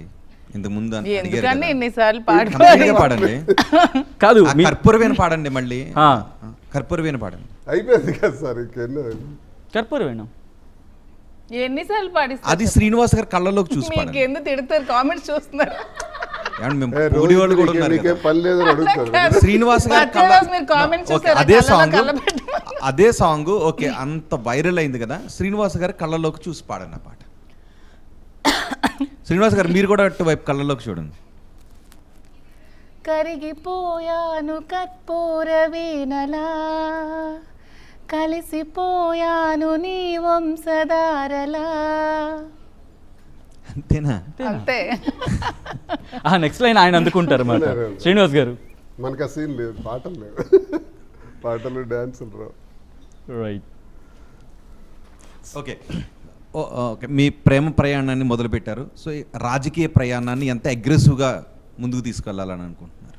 రాజకీయాల్లో రాజీ లేదు సార్, చాలా గట్టిగా ఎదుర్కొంటాం. ఎందుకంటే ప్రతిపక్ష పాత్ర పోషిస్తున్న మేము ప్రభుత్వం చేస్తున్నటువంటి లోపాలన్నింటినీ ఎత్తి చూపించాలి. 6 నెలలైంది తెలుగుదేశం పార్టీ అంటే కూటమి ప్రభుత్వం అధికారంలోకి వచ్చి, ఇంతవరకు వాళ్ళు చెప్పింది ఏది చేయలేదు. వాళ్ళు చెప్పిన మాటల్లో సూపర్ 6 చెప్పి జనానికి మోసం చేశారు.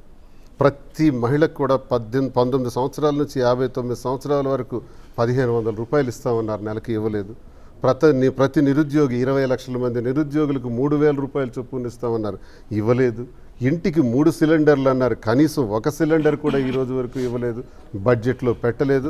మొన్న కౌన్సిల్లో వీటన్నిటిపైన కూడా 4 సార్లు వాకౌట్ చేయటం జరిగింది.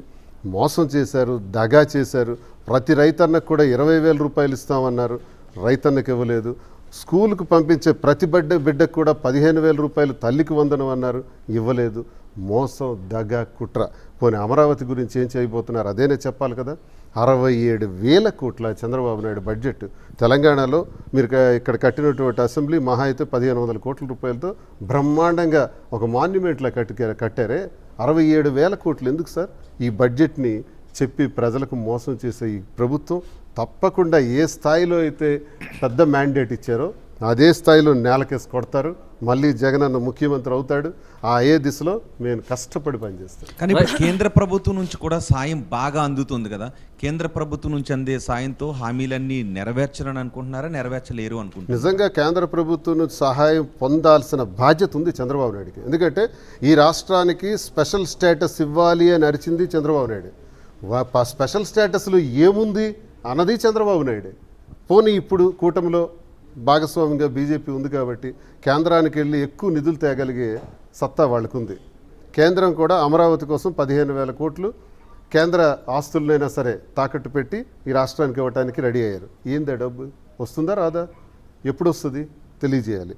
మరి నిజంగా కేంద్రం మద్దతే ఉండేటప్పుడు వీళ్ళ తేగలిగినప్పుడు ఆ దమ్ము చంద్రబాబు నాయుడికి పవన్ కళ్యాణ్కి ఉండేటప్పుడు పోలవరం ఫినిష్ చేయాలి. పోలవరం కన్నా పెద్ద అవసరం ఇంక రాష్ట్రానికి ఏముంది ఆంధ్రప్రదేశ్కి? ఆ పోలవరాన్ని పూర్తి చేయాలని నేను కోరుకుంటున్నాను. వాటిపైన అడుగులు పడటం లేదు. ఫోటోలు, వీడియోలు, క్లిప్పింగ్స్, స్టేట్మెంట్ల వరకే పరిమితమైంది. 6 నెలలు అయింది. ఇంతవరకు ఒక్క రూపాయి కూడా విదల్చలేదు. ఇవి జరగట్లేదు కాబట్టి నాకు నమ్మకం లేదు. ఈ కూటమి ప్రభుత్వం టోటల్ ఫెయిల్ అవుతుంది. ప్రజల ఆశయాలపైన, అభిప్రాయాలపైన మోసం చేసి అధికారంలోకి వచ్చారు. తప్పకుండా మళ్ళీ కొట్టుకుపోతారు. ప్రజాగ్రహానికి కూటమి ప్రభుత్వం గురికాక తప్పదు. ముఖ్యంగా చంద్రబాబు నాయుడు, పవన్ కళ్యాణ్. రైట్. మీరు మాట్లాడుతుంటే ఒక క్వశ్చన్ వచ్చింది, మిమ్మల్ని క్వశ్చన్ చేయవచ్చు. ఒక లెటర్ వచ్చింది, ఒకసారి ఆ లెటర్ని మీకు వినిపిస్తున్నా. మిమ్మల్ని దువ్వాడ శ్రీనివాస్ అనడం కంటే కూడా సిక్కులు టైగర్ అనడానికి జనం ఇష్టపడతారు. ఇలాంటి టైంలో మీ ముందు 2 ప్రశ్నలు. ఒకటి ముళ్ళ బాట, మరొకటి పూల బాట. ఈ 2 కనిపిస్తున్నాయి. దీంట్లో మీరు దేన్ని ఎంచుకుంటారు? ఎందుకంటే కూటమి గవర్నమెంట్ వచ్చిన తర్వాత మీకు అన్ని కష్టాలు ఎదురయ్యాయంటూ కూడా చెప్పడం జరుగుతుంది. మీ గ్రెనేట్ లీజ్ రద్దు చేయడం, పెండింగ్ బిల్లులు ఆగిపోవడం వంటి జరిగాయి. అయినా మీరు జగన్ విడిచిపెట్టలేదు ఎందుకు? అలాగే జగన్ మీకు న్యాయం చేస్తున్న నమ్మకం ఉందా? జగన్ నమ్ముకున్న వాళ్ళంతా వెళ్ళిపోయారు. కరుడు గట్టిన వైసీపీ వాదులు, మాజీ మంత్రులు పార్టీ మారారు. మీ పరిస్థితి ఏంటి అంటూ కూడా మిమ్మల్ని క్వశ్చన్ చేయడం జరుగుతుంది. ఒకటేనండి ఇక్కడ నిజమే. అధికారంలోకి వచ్చిన కౌంటింగ్ జరిగిన 4వ తారీఖు సాయంత్రం 5 గంటలకే నా మైన్స్ అన్ని బంద్. నా మైన్స్ టెక్కల్లో చాలా పెద్ద మైన్ అది. నెలకు 1,200 క్యూబిక్ మీటర్లు ఎక్స్పోర్ట్ చేయగలిగినటువంటి గ్రానైట్ మైన్.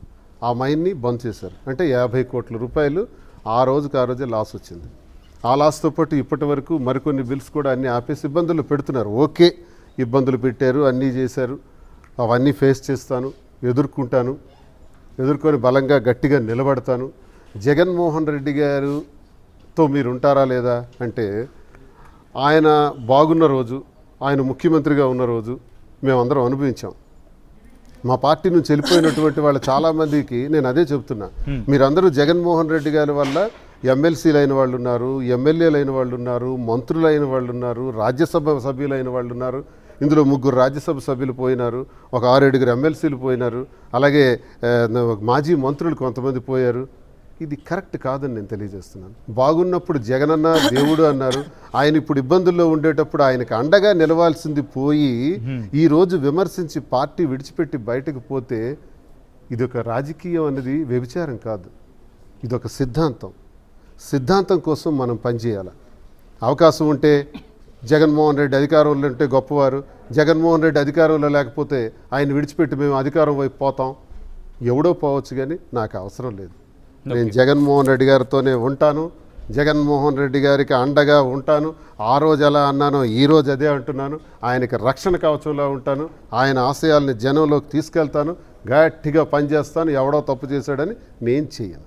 రైట్. అండ్ పూలబాట ముళ్ళబాట అన్నారు కదా, ప్రజలు అతను ముళ్ళబాటలో వెళ్తేనే బాగుంటారు అనుకుంటే ముళ్ళబాటలోనే వెళ్తారు. అది సో పక్కన పూలబాట ఉన్నా సరే నేను ముళ్ళబాటలో వెళ్తేనే నా ప్రజలు బాగుంటారు అనుకుంటే తను ఆ ముళ్ళబాటలోనే నడుచుకుంటూ వెళ్తారు. బ్రతుకు పూలబాట కాదు, ఎప్పుడూ పూలబాట కాదు సార్. ముళ్ళబాటలో నడుస్తూనే, ముళ్ళకి అలవాటు చేసుకుంటూనే అడుగులు వేయటం నేర్చుకోవాలి తప్ప పూలబాటలో నడిస్తే పూలబాట ఎంతసేపు ఉంటుంది?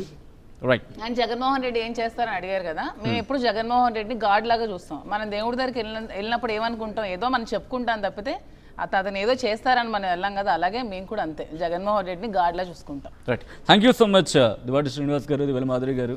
సో ఆర్టీవీ స్టూడియోకి ఛాన్సెన్స్లో పాల్గొని చాలా అంశాలకు సంబంధించి మాట్లాడే ప్రయత్నం చేస్తున్నందుకు thank you so much. So ఇది దువ్వాడ శ్రీనివాస్ దివ్యల మాధురితో ఆర్టీవీ అన్సెన్సర్. ఏదేవైనా పార్టీలోనే కంటిన్యూ అవుతా ఉంటున్నారు శ్రీనివాస్. ఎన్ని కష్టాలు వచ్చినా ఆయనతో పాటు నేను కంటిన్యూ అవుతా అంటున్నారు మాధురి. ఏం జరగబోతోంది ఎపిసోడ్లు, ఇంకా ఎన్ని ట్విస్టులు ఉండబోతున్నాయి? Let's wait and watch. Keep watching the stay tuned to RTV.